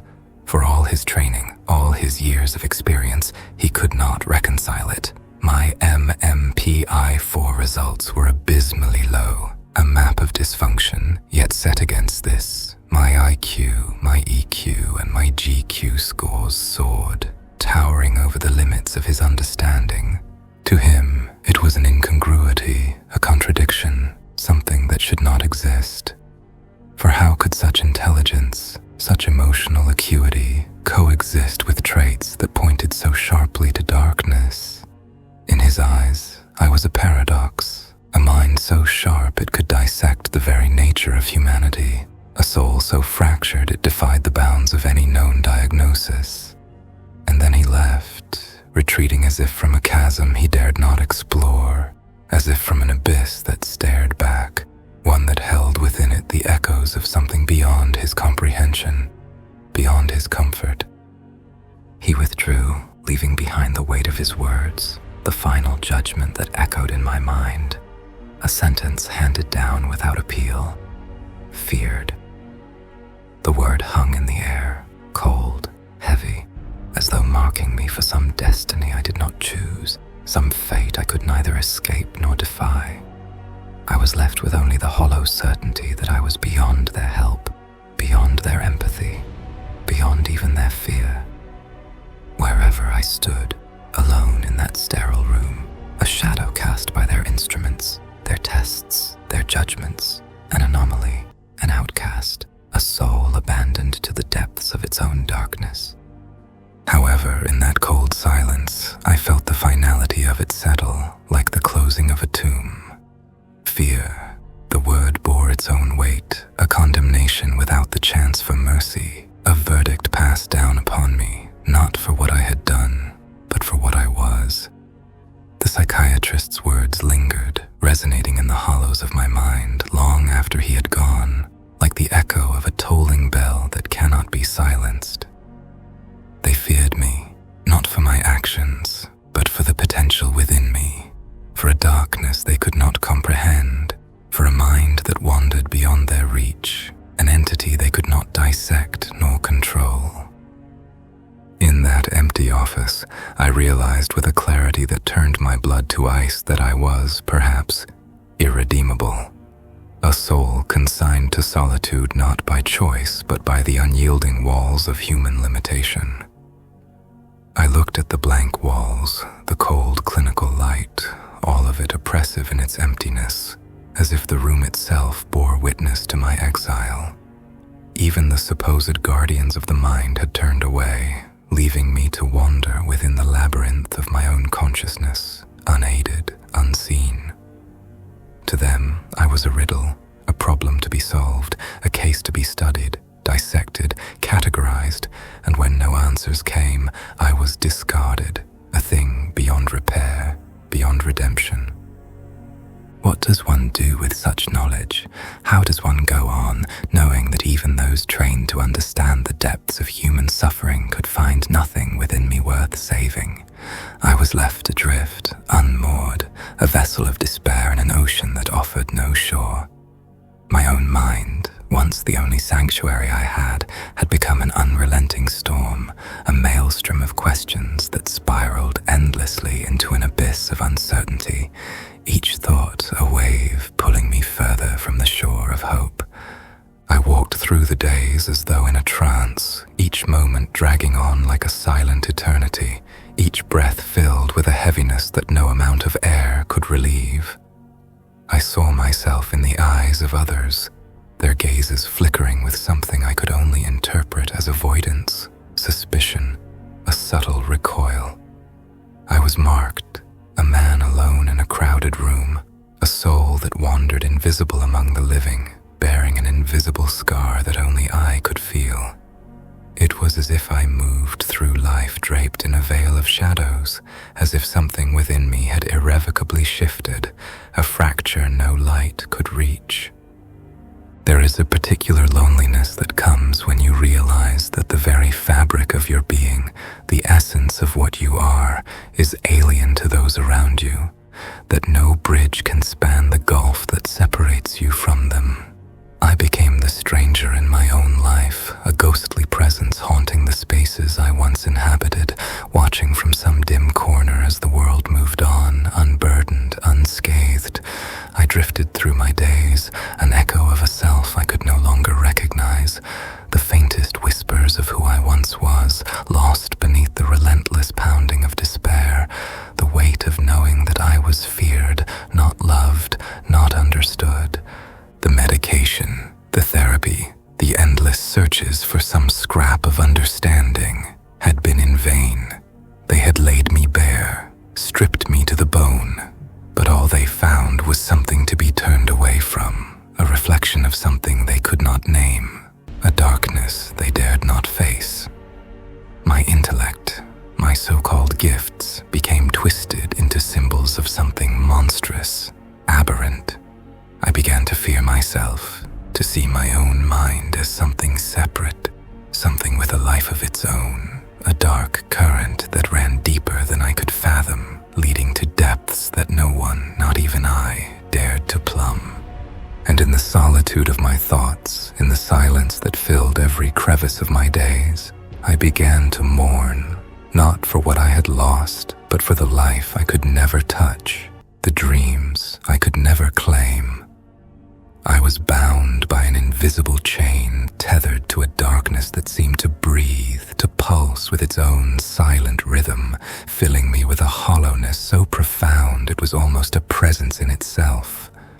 The loneliness became a physical thing, a weight upon my chest, a shadow that followed me like a silent specter, an ever-present reminder that I was and always would be alone. And what is one to do with such a life stripped of its color, its vibrancy, left only with shades of gray and black, an endless expanse of shadow? I wandered through it, seeking even the smallest flicker of warmth, of understanding, but found only the vast, echoing emptiness of my own thoughts. My heart became as a stone, heavy, cold, sinking within me as though it would plunge through to the very core of the earth, carrying with it all that I was, all that I had hoped to be. Each night, I would close my eyes, sinking into a darkness that mirrored the one within, a silent descent into dreams that offered no comfort, no escape. I would reach out in those moments just before sleep, as though someone, something might grasp my hand, might pull me from the abyss. But there was nothing, only the unyielding silence, the cold indifference of a world that had deemed me unworthy of salvation. I would wake each morning, bearing the weight of that rejection anew, a burden that grew with each passing day, pressing down upon my spirit, wearing it thinner, weaker, until I felt as though I were fading, a wraith wandering the ruins of a life I could never fully claim. To be feared, to be cast aside, to be left alone in the dark corridors of one's own mind. This is a fate I would not wish upon even the cruelest soul. It is a torment that transcends pain, a suffering that reaches beyond the body, touching the very soul, an agony that leaves one stranded in the spaces between, neither fully alive nor mercifully dead. I became a creature of shadows, a being defined by absence, by the spaces left unfilled, by the love and understanding denied me. And as I drifted, as I moved through each day as though through a dream, I realized that this would be my life, not a life of meaning, of purpose, but an existence defined by emptiness, a hollow vessel left adrift, untouched, unloved. I was an island, separated from the shores of connection by an ocean vast and unyielding, a darkness so deep it seemed to pulse with its own malevolent life. And in that endless night, I found a strange, bitter peace, a resignation that chilled me to the bone, a certainty that I was lost, forever adrift in the abyss of my own making.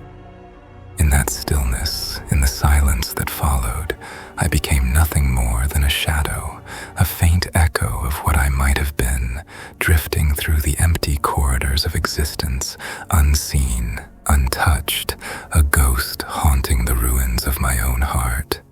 Test after test, a ceaseless parade of examinations, each probing deeper, reaching further into the unknown crevices of my mind. I was transformed into something less than human, a specimen under glass, a creature to be studied, measured, dissected. Each week merged into the next, months dissolved into years, and still I was the enigma, the one they could not pin down, could not reduce to figures and terms, a paradigm unsolved, a riddle that refused to yield. They would sit across from me, clipboards in hand, pens poised to capture some elusive insight, some fragment that might explain what I was. The lights overhead were harsh, sterile, casting shadows upon me as though highlighting my alienation, emphasizing that I was not one of them. I was but a lab rat, confined within the maze of their theories, an object of fascination they could not categorize, an anomaly that defied the boundaries of their knowledge. I could see it in their eyes, curiosity mingling with frustration, a touch of fear that no mask of professionalism could conceal.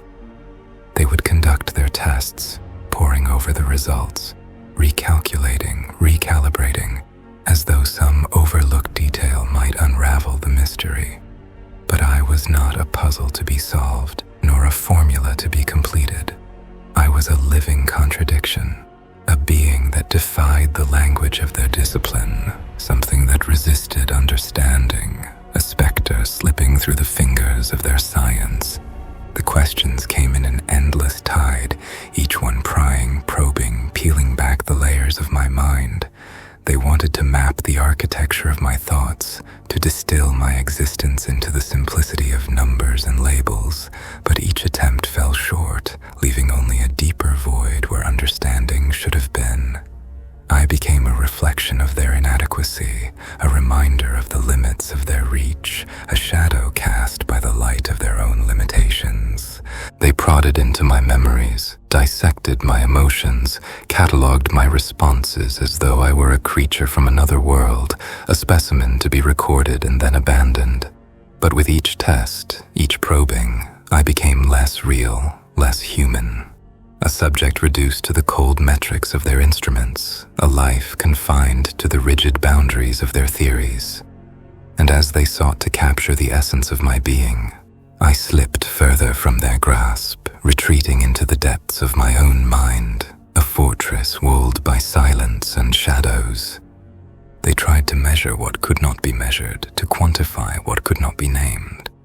And in their failure, they left me not with answers, but with questions that would echo through the empty spaces of my existence, reminders of a humanity denied, a soul left unrecognized, a truth that would remain forever unsolved.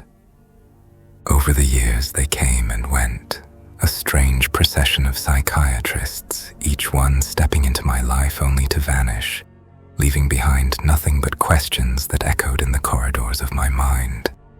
The first, a man of gentle voice and scholarly reserve, retired quietly, slipping away from the tapestry of my life as if he'd only ever been a figure passing through a dream. I thought it would end there, that perhaps he had been the last, that no one else would dare tread the path that he had trod. But they kept arriving, one after another, taking his place, each bringing their own methods, their own theories, their own carefully constructed masks of empathy, and then, one by one, they disappeared. Mysterious ways, they said, each death shrouded in circumstances too strange to grasp, too shadowed to unravel, a car veering off the road in the dead of night, a heart that simply stopped mid-sentence, a mind lost to despair. They became like ghosts, each psychiatrist a fleeting presence that left only the barest impression on the edges of my memory, their passing marked by a growing unease, a gnawing suspicion that no diagnosis could name. The pattern took root in my mind, a dark seed planted by the deaths of those who sought to understand the workings of mine. They were pieces of a puzzle I could not solve, fragments of lives threaded into my own by the bleak inevitability of their fates. I began to feel as though I carried some curse, a shadow that lingered in my wake, touching those who tried to reach into the depths of my thoughts. Each time, I watched them come with their instruments and questions, their theories and prescriptions, only to leave in silence, their lives extinguished like candles in the dark. And then came the last, the 12th, a holistic psychiatrist, a paradox unto herself, a contradiction wrapped in robes of serene nonchalance. She did not believe in medication, a philosophy that hung heavily in the sterile air between us, like a half-forgotten promise of hope that had never taken root. Her presence was calm, her voice unhurried, her gaze steady and unyielding, as if she thought she could unearth my soul without the veil of pharmaceuticals, without the gentle obliteration of SSRIs, or the numbing embrace of sedatives. But to me, her stance felt hollow, a doctrine devoid of substance, a hope too distant to touch. Her refusal to medicate was not an act of compassion, but a choice to leave me alone within the chasms of my mind, an abandonment wrapped in the guise of understanding. She was the contradiction, the paradox, another piece in a pattern I could not name, another step in the dark dance that had woven through the years of my life. As I sat across from her, I felt a familiar sense of dread, a certainty that she too would disappear, that her fate had already been woven into the tapestry of my existence. She spoke of holistic healing, of the powers of mindfulness, the sanctity of natural remedies, her words drifting past me like leaves caught in a wind too strong to withstand. She could not see the darkness that lingered behind my eyes, the depths that her words could never reach, the silence that her philosophies could not fill, and so I sat, unmoved, watching as she attempted to peel back the layers of my soul without the crutch of chemistry, her methods like shadows in the light of a world she did not fully understand. I could feel the pattern closing in, tightening around us like a dark shroud, and I knew with a bleak certainty that this too would end as all the others had, with silence, with absence, with another psychiatrist lost to the mysteries that had come to define my life. There, in that office filled with plants and stones, in the scent of herbal teas and soft, meaningless platitudes, I felt the finality of it settle over me. I was alone in the vast, uncharted landscape of my mind, a place no one could understand, a darkness no one could illuminate. And as I looked across at her, I wondered how long she would last, how long it would be until the paradox itself faded, leaving me to the silence, to the emptiness, to the void that had become my only constant, the twisting of faith. As the years pressed on, as the grades ascended, the cruelty grew sharper, more refined, a precision of malice that honed itself with each passing day.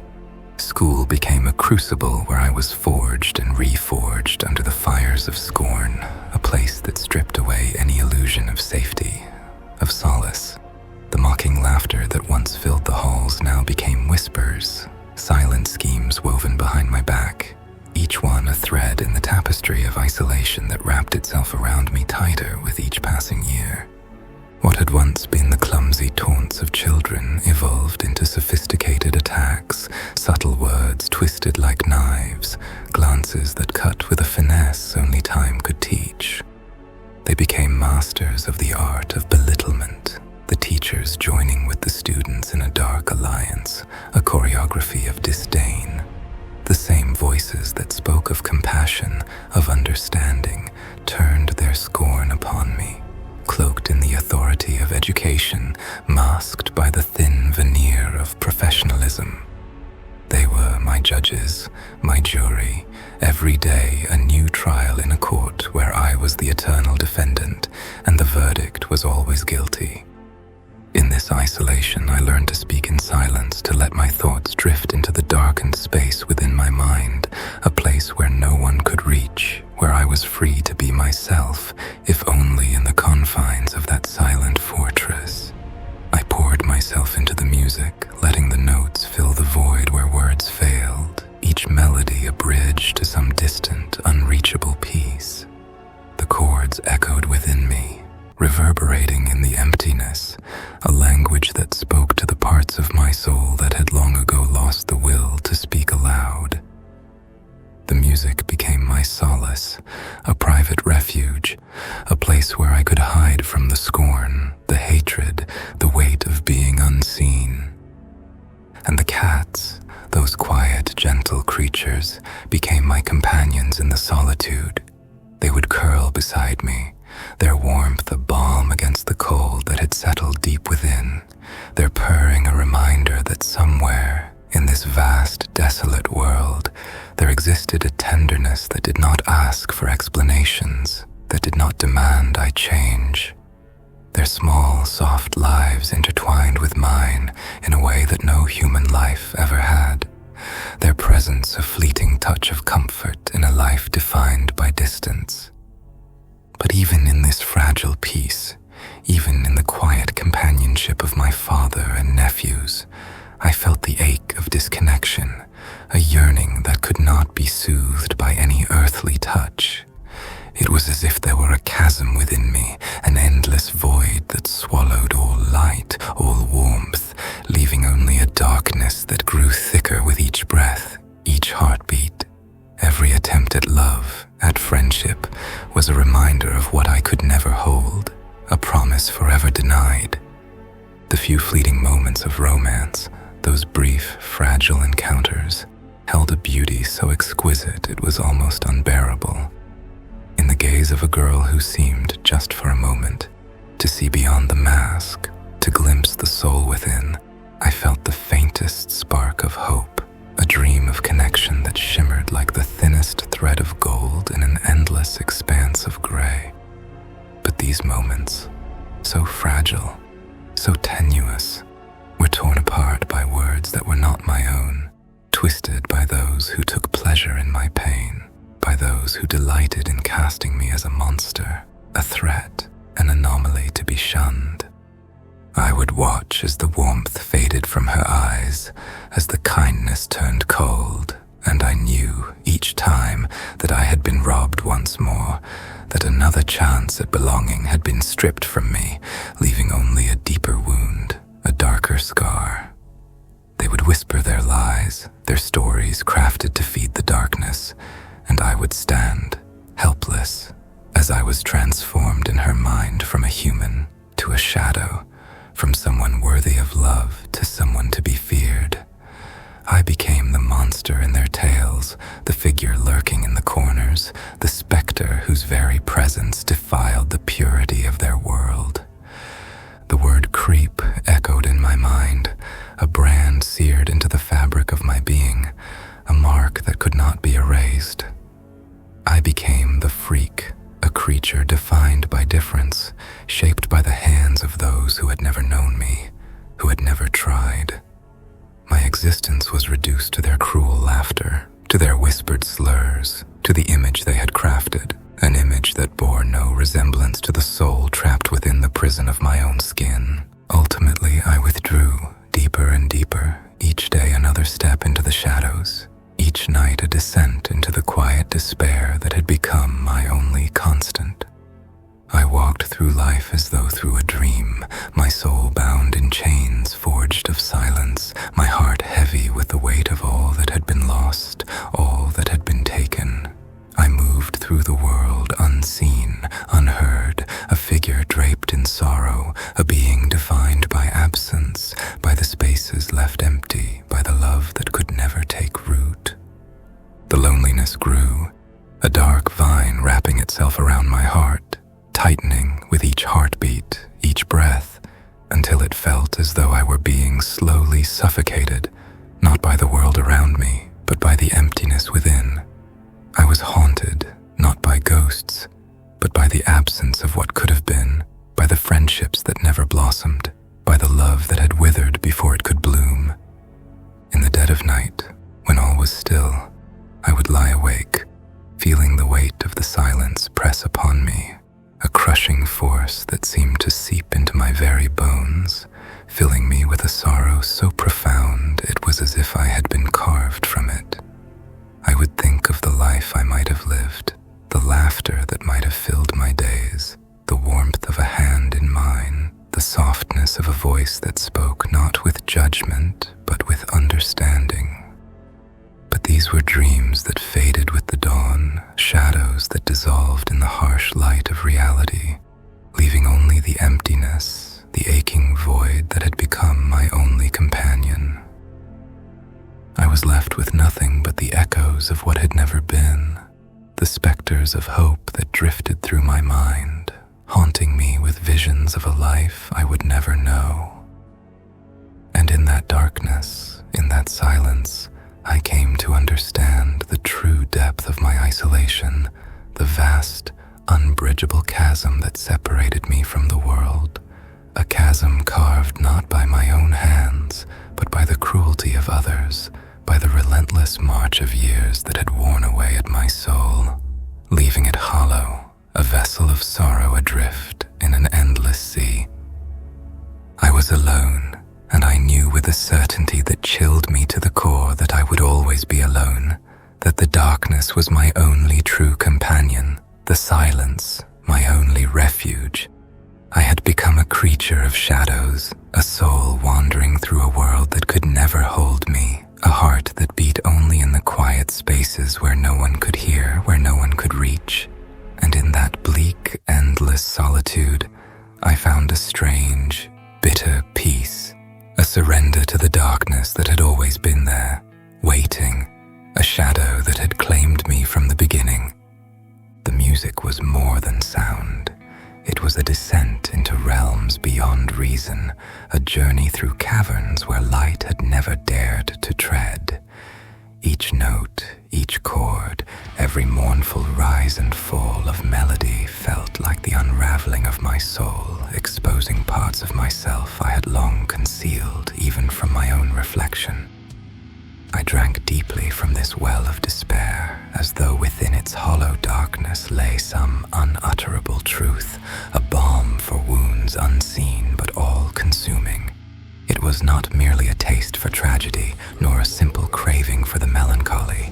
It was a call from the abyss itself, a summoning to descend further, to feel not just the fringes of sorrow, but its very core, to touch the essence of a sadness so profound it transcends the realms of the living.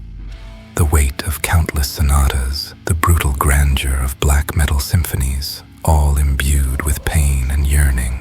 Each piece called to me like voices lost to the ages, whispering of forgotten sorrows, ancient griefs preserved in haunting harmonies.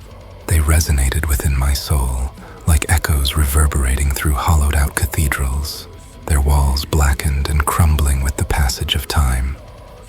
Yet for all their darkness, these songs could only ever be an approximation of the void, a semblance of that vast, unyielding chasm that stirred within me. This music, this endless search for the sound of my own despair, was a journey with no destination, a pilgrimage to a sorrowful God who dwelled only in silence.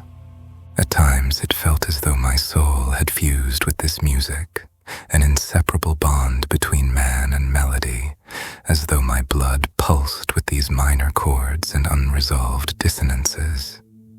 Each composition was like a lamentation torn from my own depths, sung not to soothe, but to intensify the ache, to heighten the awareness of life's unbearable brevity, its cold impermanence. In these notes, I found a beauty so exquisite it was unbearable, an ache so profound it left me breathless, yet there was no relief, no respite from the haunting melodies that wound through my veins, anchoring me to this melancholic existence. The world outside grew dim, shadows consuming its colors, as if all reality had faded to muted grays in reverence to the gravity of my inner darkness. People spoke of joy, of beauty, of simple pleasures, yet to me they felt as ephemeral as the morning mist, dispersing before the full force of a sun that scorched without mercy. For in this darkness there was a strange beauty, a solemnity that transcended the shallow happiness so many blindly pursued. There was, within these mournful tunes, a promise of eternity, a whispered truth that perhaps there was nothing beyond this, and that even nothingness could be beautiful if one could only bear to look it in the face. Yet for all my efforts, for all the notes that lingered like ghosts within my mind, I knew this search would never end, that the darkness I sought could never be fully encapsulated, no matter how deep or solemn the melodies. I craved an oblivion that could not be voiced, a silence so pure it would consume the need for sound, for thought, for even the self. It was as if my soul had been torn from some deeper darkness, an abyss beyond music, beyond art, an eternal void from which no light could escape. Each piece, each lament only brought me closer to the edge, yet the true darkness I sought remained out of reach, a distant promise whispered on the winds of eternity. And so I wandered this path, gathering melodies like fading stars, each one a fragment of a greater whole, yet never enough to satiate my yearning. There was a beauty in the sorrow, a richness in the bleakness that no earthly joy could replicate, a reminder of life's inevitable end, of the fragility that haunted every heartbeat. In these shadows, I felt a kinship to something ancient, something that lay beyond the touch of the mortal world, a truth hidden in the darkest crevices of existence. I became a guardian of this darkness, a vessel through which the music flowed, preserving the pain and beauty of countless lost souls, a requiem for all that was and all that could never be. For in this music, in this endless, aching journey, I found the only peace I would ever know, a solace not of comfort, but of understanding. It was a love affair with the void, a surrender to the shadows that had claimed my soul long before I was even aware. In the quiet corners of my mind, I knew the truth of my isolation, that each step away was a twisted act of love, a desperate attempt to shield those I cherished from the dark currents I'd long since learned to navigate. They, these children with their bright eyes and eager hearts, adored me with a purity I could scarcely understand, a devotion unblemished by the shadows that clung to me like a second skin. Their laughter rang out in clear notes, free from the weight that bore down on my own spirit, and it was in that lightness that I found the deepest torment. To let them stay close, to allow their lives to entwine with mine, would be to invite them into a darkness they could not possibly comprehend, a darkness that I too had once faced unguarded, only to be forever altered. Each day spent among them was a bittersweet agony, as though I were watching them from the edge of a precipice, knowing all too well the depths below. I became hyper-aware of the influence I wielded, the subtle ways in which they mirrored me, adopted my mannerisms, mimicked my thoughts. I saw glimpses of myself in their budding expressions, in the way their brows furrowed in contemplation, or their voices echoed with the curiosity I'd once had. It was as if my very presence was a contagion, seeping into the fabric of their being, and I recoiled from the realization, from the knowledge that I, like some unspoken curse, could mark them irrevocably. So I drifted, slowly, steadily, withdrawing into the shadows that were my familiar haunt, seeking refuge in a solitude that felt like a slow decay. I traded the warmth of family for the chill of endless nights alone, delving deeper into the darker realms of thought and philosophy, surrounding myself with the macabre, the obscure, the things most would turn away from in horror. Ancient texts became my companions, whispers of a time when gods and demons walked among men, theosophies that spoke of worlds beyond and forces unseen. I poured myself into the study of occult mysteries, of horrors too ancient to bear names, feeding a darkness that grew not just within my mind, but within my very soul. I withdrew not because I desired solitude, but because I feared what I might bring into the lives of those I loved.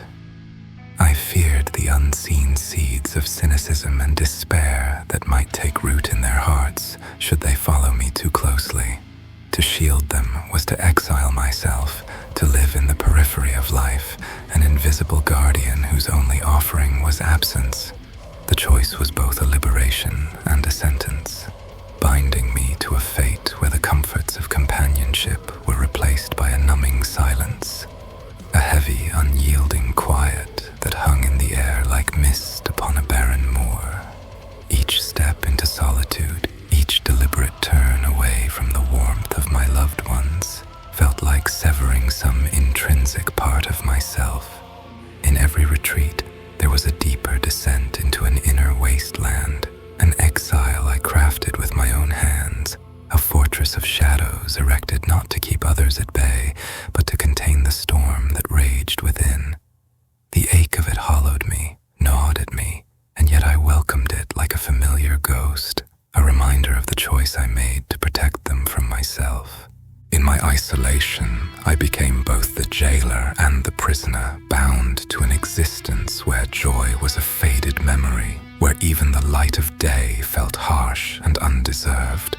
I watched from afar as life carried on without me, As my family laughed as the children grew, their innocent eyes untainted by the shadows I bore, there was solace in knowing they would remain untouched by the darkness I housed, but even that small comfort was edged with bitterness, a reminder of what I'd forfeited, of the moments I'd never reclaim. On rare occasions, I would venture back, drawn by a love that defied even my resolve. The children would swarm around me, oblivious to the depths I hid behind my smile, their hands reaching up in trust, in a faith that crushed me with its purity. I became an echo of myself around them, a hollow shell masquerading as a protector, a guide. But I knew the truth. I was but a spectre in their lives, a fleeting presence who dared not linger for fear of the shadows I carried. The days grew colder, my world shrinking to the confines of my own mind, where thoughts spiraled endlessly, unrestrained and merciless. I plunged deeper into the abyss of my studies, devouring the words of dead philosophers, the grim doctrines of occultists whose visions aligned too closely with the shadows I harbored. They spoke of isolation as transcendence, of solitude as a crucible for wisdom. Yet, the more I immersed myself, the hollower the promises felt, as if these teachings were but echoes of despair masquerading as enlightenment, each page another step into a void from which there was no return. In that darkness, horror became my solace, the grotesque my familiar. Films of despair and degradation played out before me like a twisted mirror, reflecting the cancer I nurtured in my soul. They numbed me, each scene a sedative to the anguish I could not express, each frame an affirmation of the emptiness I had come to embody. What once might have repulsed me now felt like kin, a communion with a world as broken and disfigured as I was. The more I consumed, the further I slipped, until even the boundary between myself and the horrors I indulged in began to blur.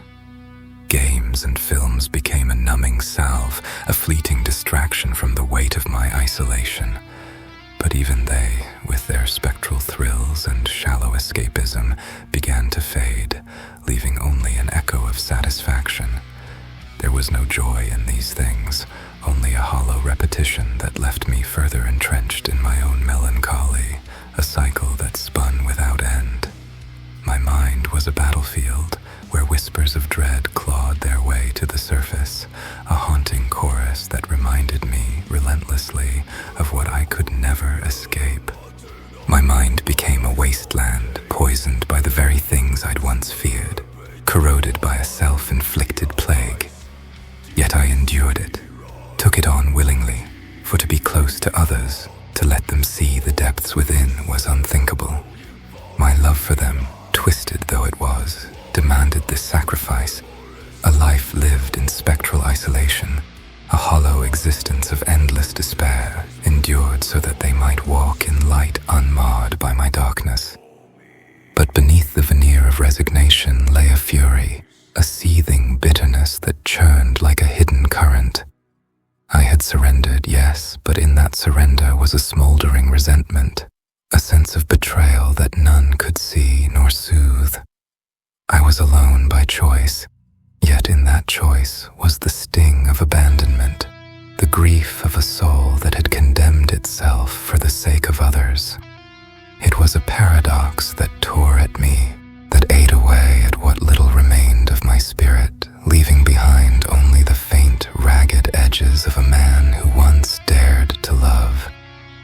There, in the quiet ruins of my mind, I understood that my isolation was not just an exile, but a penance, a sentence for the darkness I carried, for the impact I might leave upon those who ventured too close.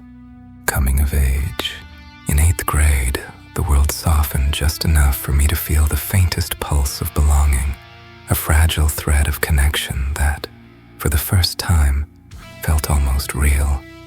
I had friends, not just shadows of acquaintances, but people who called my name, who invited me into their circle, who laughed with me rather than at me. For a brief, trembling moment, I thought that perhaps things were finally changing.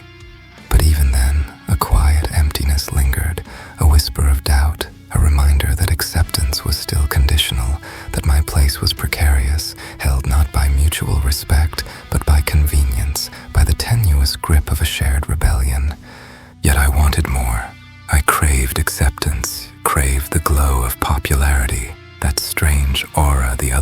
carried as though it were a birthright. I wanted to be seen, truly seen, not just as a side figure, but as one of them. Reluctantly, I accepted the terms they set. I let them use me, let myself be their pawn, their joke, their accessory. I smiled when they smiled, laughed when they laughed, and in doing so, I felt myself dissolve, fragment by fragment, surrendering pieces of myself for the price of their approval. But the darkness had a way of following me, no matter where I turned. It found me in trouble, in acts of rebellion that grew darker and more daring. I began to hurt others, lashing out in a way I couldn't contain, couldn't understand. Destruction became my language, the breaking of glass, the slamming of doors, the hollow satisfaction of stolen goods, a temporary salve for wounds that ran too deep for words. Churches, homes, vehicles, they were all just structures to me, vessels of control, symbols of a life from which I had been barred. I tore through them like a storm, ripping open doors and windows as if by breaking into these places, I could break out of the prison within myself. The popular girls noticed me then, their gazes lingering, intrigued by the boy who seemed to stand outside of consequence, who courted trouble and walked the razor's edge. I grew close to them, basking in their beauty, their laughter, in the fleeting sense of importance they offered.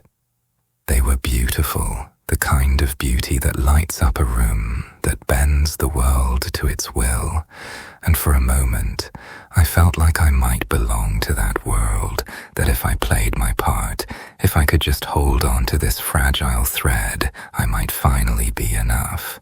But every time I dared to believe it, the world pulled the rug out from under me. Each opportunity was stolen, each chance at a real connection snatched away by forces beyond my control. Petty misunderstandings, careless whispers, unfortunate circumstances. I watched as potential romances faded into smoke, as each girl turned away, lost to rumors, to the subtle machinations of others, to accidents of fate that left me hollow, that robbed me of even the small spark of hope I had allowed myself to nurture. Thenceforth, I turned inward again, seeking solace in darker corners. I found escape in the burn of cigarettes, in the dizzying spin of alcohol, in the clouded haze of drugs that dulled the sharp edges of reality. I became a teenage alcoholic, my mind drifting further from clarity with each drink, each hit, sinking into a murky oblivion where the pain became muted, a distant echo that no longer had the power to tear me apart. It was an escape, yes, but it was also a surrender, a slow, quiet resignation to a fate I had not chosen but had come to accept. The nights grew longer, each one a blur of stolen moments, of secret rebellions, of laughter that masked the hollowness beneath. I wore the mask well, playing the part of the reckless, untouchable youth, the one who felt no pain, who feared no consequence. But beneath it, I was still that same haunted soul, still the boy who had never quite learned how to be whole, who had only ever been seen in fragments, pieces of a person no one truly understood. In the eyes of the world, I was now one of them, part of the fold, yet within myself, I was more alone than ever, a stranger even to my own reflection. The rebellion, the friendships, the fleeting romances, they were all just smoke and mirrors, illusions that dissolved with the light of dawn, leaving me to confront the same emptiness, the same darkness that had always been there, waiting, a shadow that clung to me like a second skin. I knew even then that I was spiraling, that I was slipping further from whatever thread of redemption might have remained. But the void was warm, inviting, and in the haze of the nights, in the burn of the alcohol, I could almost forget that there had ever been anything else. I was caught in a cycle of self-destruction, each act of rebellion a new step into the abyss, each drink another nail in the coffin of the boy I had once been. And though I knew that the path I walked could only lead to ruin, I found a strange comfort in the inevitability of it, a dark peace in the knowledge that I was, at last, free to become the nothing I had always felt within. The nights became an endless blur, each one bleeding into the next like ink into water, a haze of muted memories and half-formed thoughts that drifted through the fog of my mind. I wandered through them as if in a trance, a ghost haunting the ruins of a life I could barely recognize. I would slip into the darkness, seeking the temporary numbness that alcohol, smoke, and pills promised, a reprieve from the relentless ache that gnawed at me from within. Yet each indulgence left me emptier, each escape merely a postponement of the despair that pooled in the quiet corners of my soul, lurking, waiting, watching. I wanted so desperately to feel something other than this hollow ache, this gnawing emptiness that echoed within me, a silence so profound it drowned out all thought, all reason.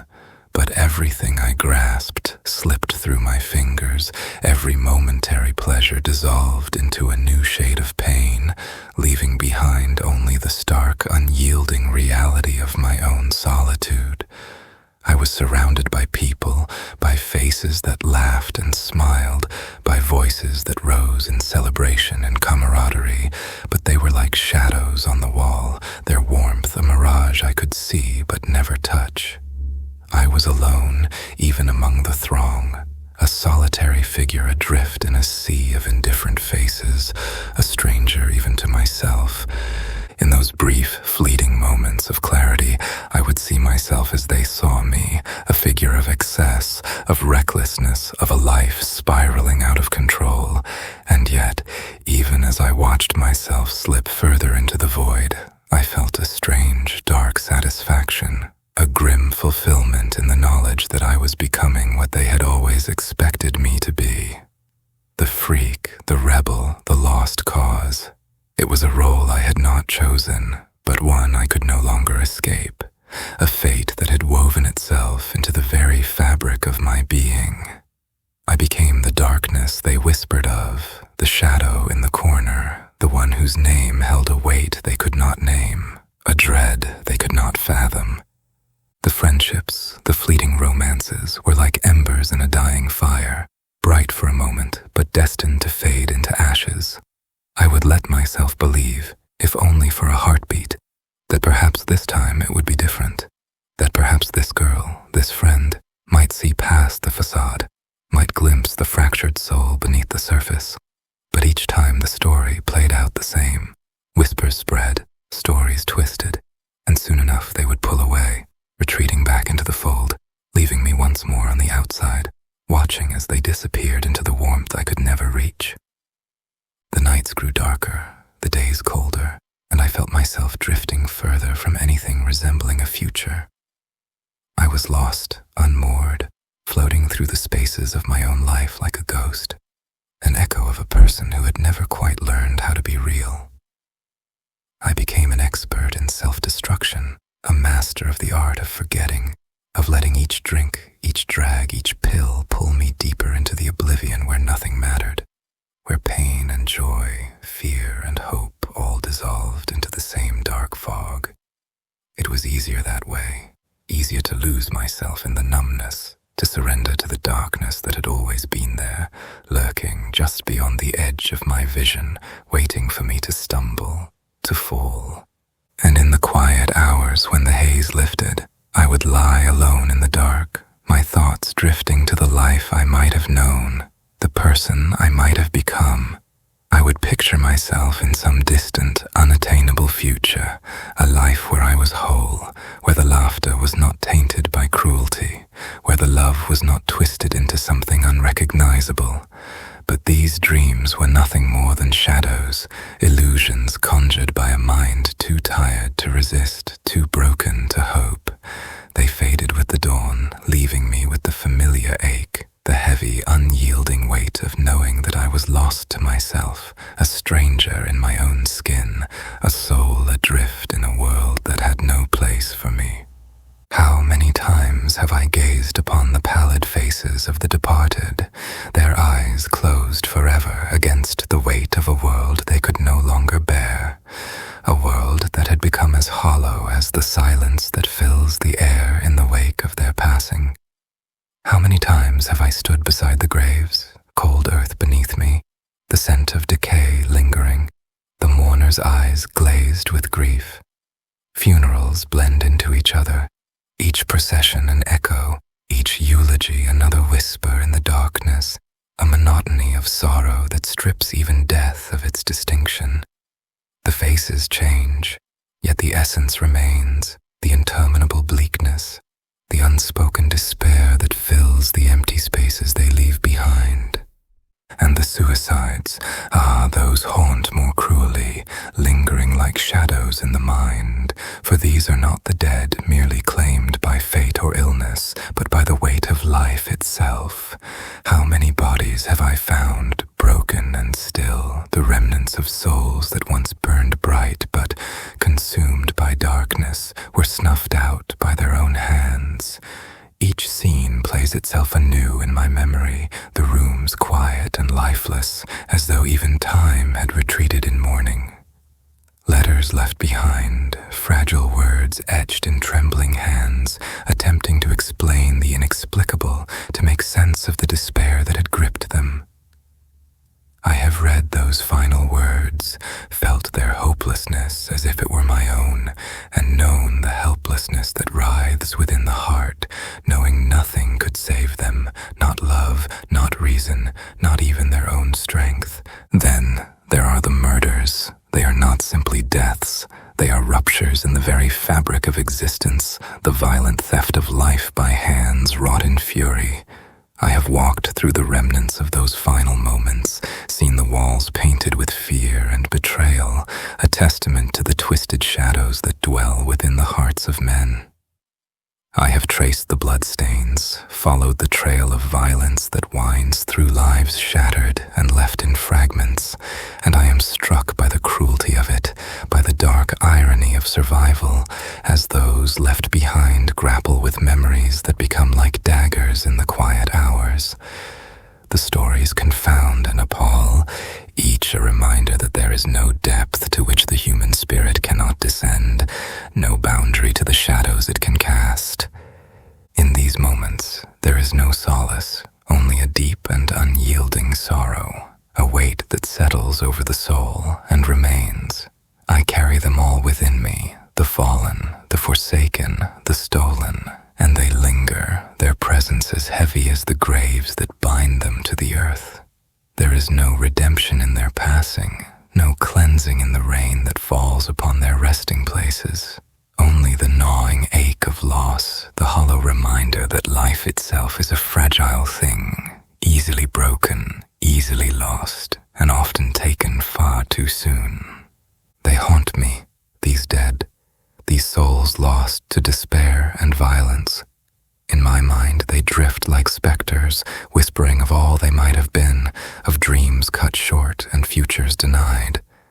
I see them in the quiet spaces, in the shadows cast by the setting sun, and I feel their absence as an ache that never fades. I am marked by them, scarred by their loss, and in the depths of night, when sleep eludes me, I feel their gaze upon me, a silent reminder of the darkness that exists within us all. How many more shall I watch fall? How many more shall I bury within the confines of my heart, their memories laid to rest but never truly gone? I am weary of it, of this ceaseless parade of grief and loss, yet I am bound to it as one tethered to a storm, drawn to its depths even as it consumes me. For in their deaths I see my own reflection, a glimpse of the void that waits for us all, a reminder that in the end we are all but shadows clinging to the light, and as each one passes I am left to wonder, when shall I too find peace in the darkness and join them in their silent slumber? I could feel the darkness settling in, growing heavier with each passing day, each moment a reminder of all that I would never have, all that I could never touch. The laughter of my friends became hollow, their words distant echoes that bounced off the walls of my isolation, leaving me untouched, unmoved. I was there, but not there, a presence without substance, a life without meaning. I walked among them as one walks through a dream, half real, half formed, a shadow cast by the light of a life that could never be mine. In the end, I found a strange, bitter comfort in the darkness, a twisted solace in the knowledge that this, too, was a kind of belonging. I was part of something, even if that something was nothing more than the void, the silence, the emptiness that stretched out before me like an endless night. And as I drifted further into that darkness, I realized that perhaps this was all I would ever know, a life lived in shadows, a soul bound to the quiet, unyielding despair that had woven itself into every fiber of my being. There was no light, no warmth, no promise of salvation, only the vast, unending bleakness, a landscape of sorrow that stretched as far as I could see, an ocean of despair upon which I was eternally adrift. I was alone, and I knew with a certainty that chilled me to the core that I would always be alone, that the darkness was my only true companion, the silence my only refuge.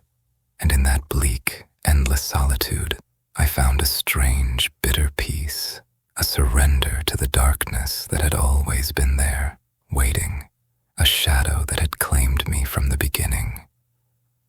Raised within the fervent embrace of Pentecostal faith, he knew the hymns, the prayers, the fire-filled sermons echoing through dim-lit halls where his family gathered in humble devotion. For a decade, his faith was unwavering, his devotion a shield against the creeping darkness he felt at the edge of every moment.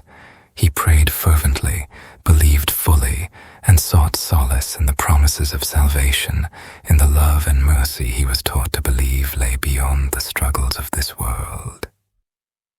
Yet as the years passed, the reality outside the walls of faith grew colder, harsher, a place where pain seemed to flourish untamed. He began to see a world ravaged by cruelty, abandoned by the very force he had dedicated himself to.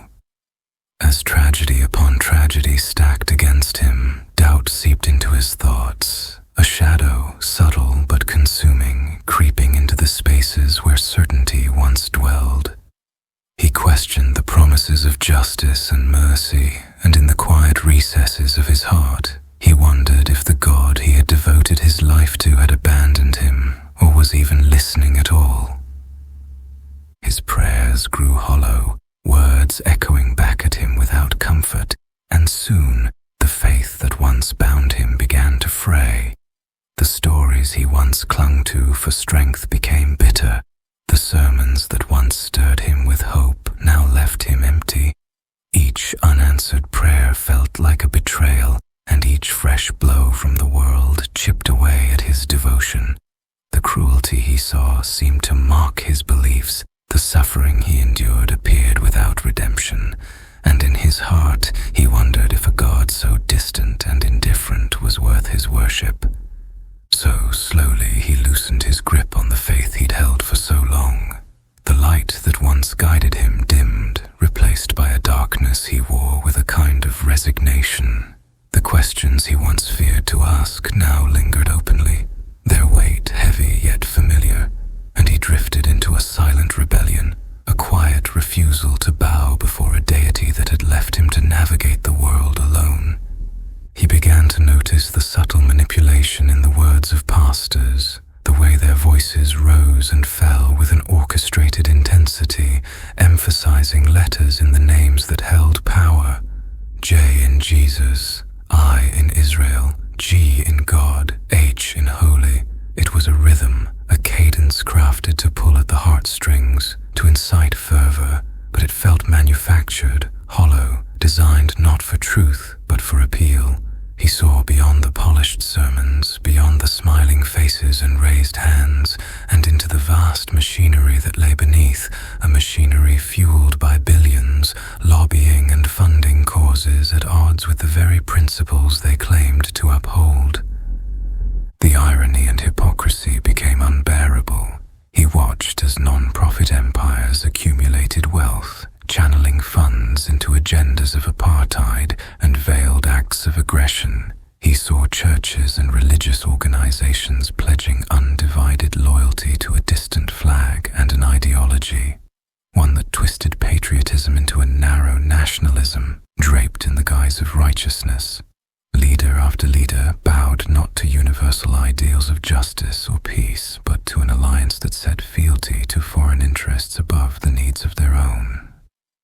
America's politicians, bound by unspoken vows, swore allegiance first to Israel and only then to the nation they served, pledging to a flag that had become an immaterial idol, its stripes an empty symbolism, its unity a myth. How vindictive, he thought, to see faith distorted into allegiance, to witness the ideals of peace and unity sacrificed on the altar of nationalist pursuits. He saw the sermons praising not the world's harmony, but a fractured vision, one that prioritized dominance over compassion, separation over unity. He felt a slow, burning anger rise within him, a rejection not only of these twisted loyalties, but of the hollow structures that sustained them.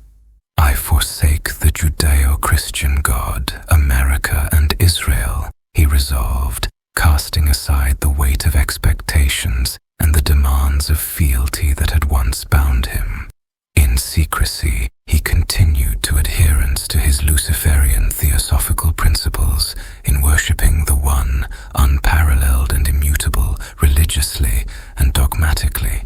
He learned to say what was required, to adopt a mask that would get him by, to maneuver in silence.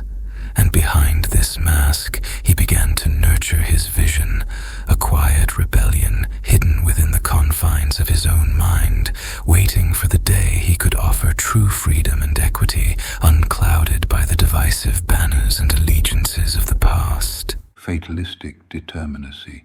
There's a resurgence, an ancient malevolence awakened from its torpid silence within me.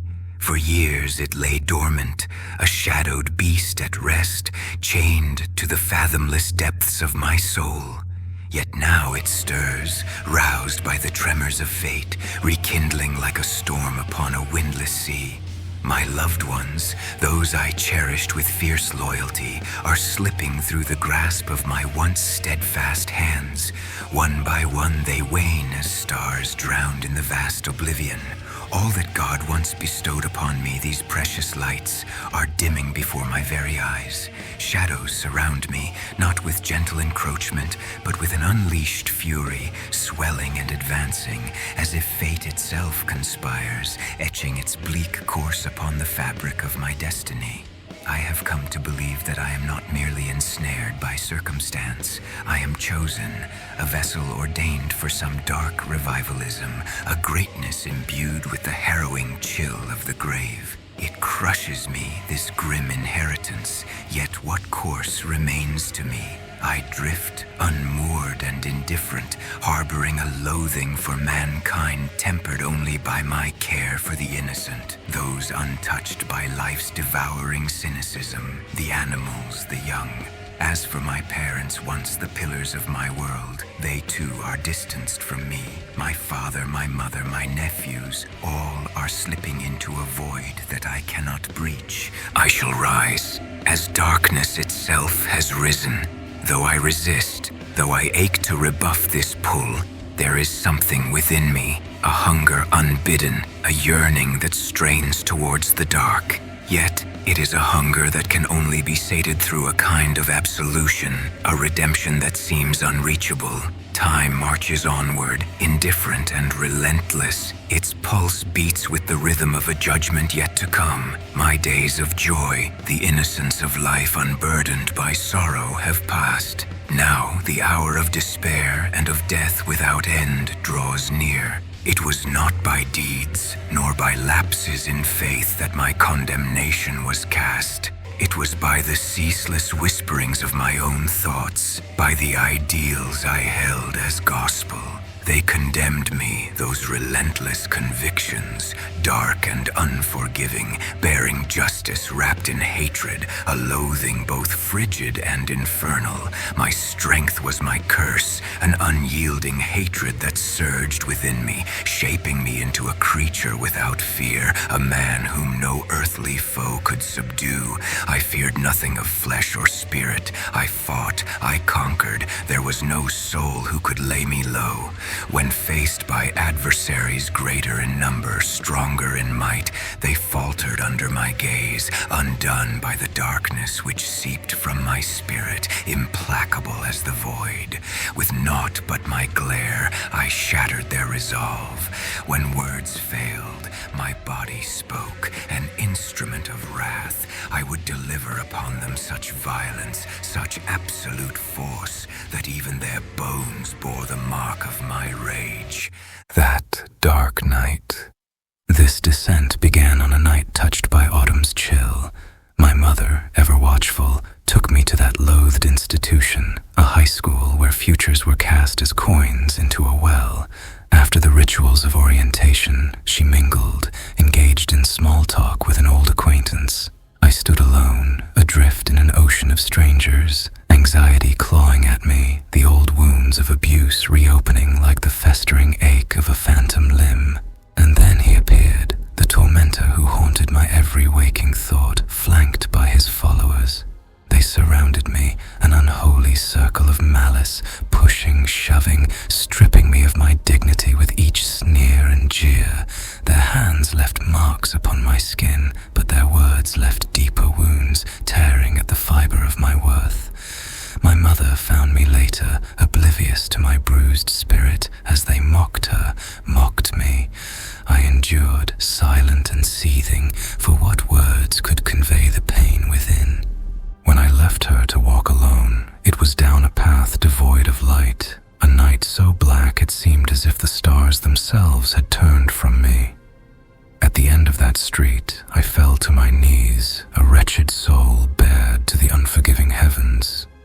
There, upon the silent concrete, I reached out, not to a merciful God, but to the Prince of the air, to the morning star cast down. I called to him, begged to know the depths of his suffering, his strength, his desolation. I gave my essence in that moment, surrendered all that I was. And he answered, drenching the world in thunder and lightning, the skies tearing open as the rain fell with the fury of angels exiled. I rose, unshackled, crowned in shadows. Fear was no more. The world itself recoiled, and men trembled before me. I had called, and darkness had answered, but had I known the price of that calling, of that gift, I would have dared not. Thereafter, a peculiar torment gnawed at my spirit, an agony so exquisite it defied comprehension. It was no ordinary sorrow, no simple sadness, but a relentless despair that suffocated with the weight of millennia.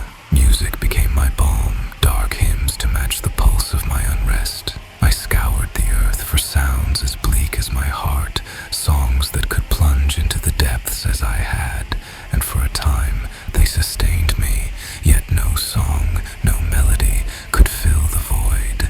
I began to create music of my own, weaving sonnets of darkness, summoning notes that reverberated with the hollow chill of eternity.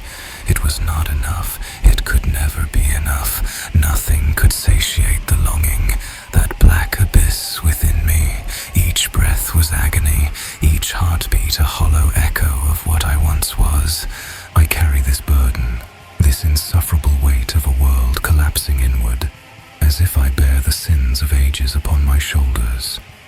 I am bound to this suffering, for I cannot flee from the shadows that have swallowed my being whole. Each day the dread festers, thriving in the dark corners of my mind, anchoring me deeper into this pit.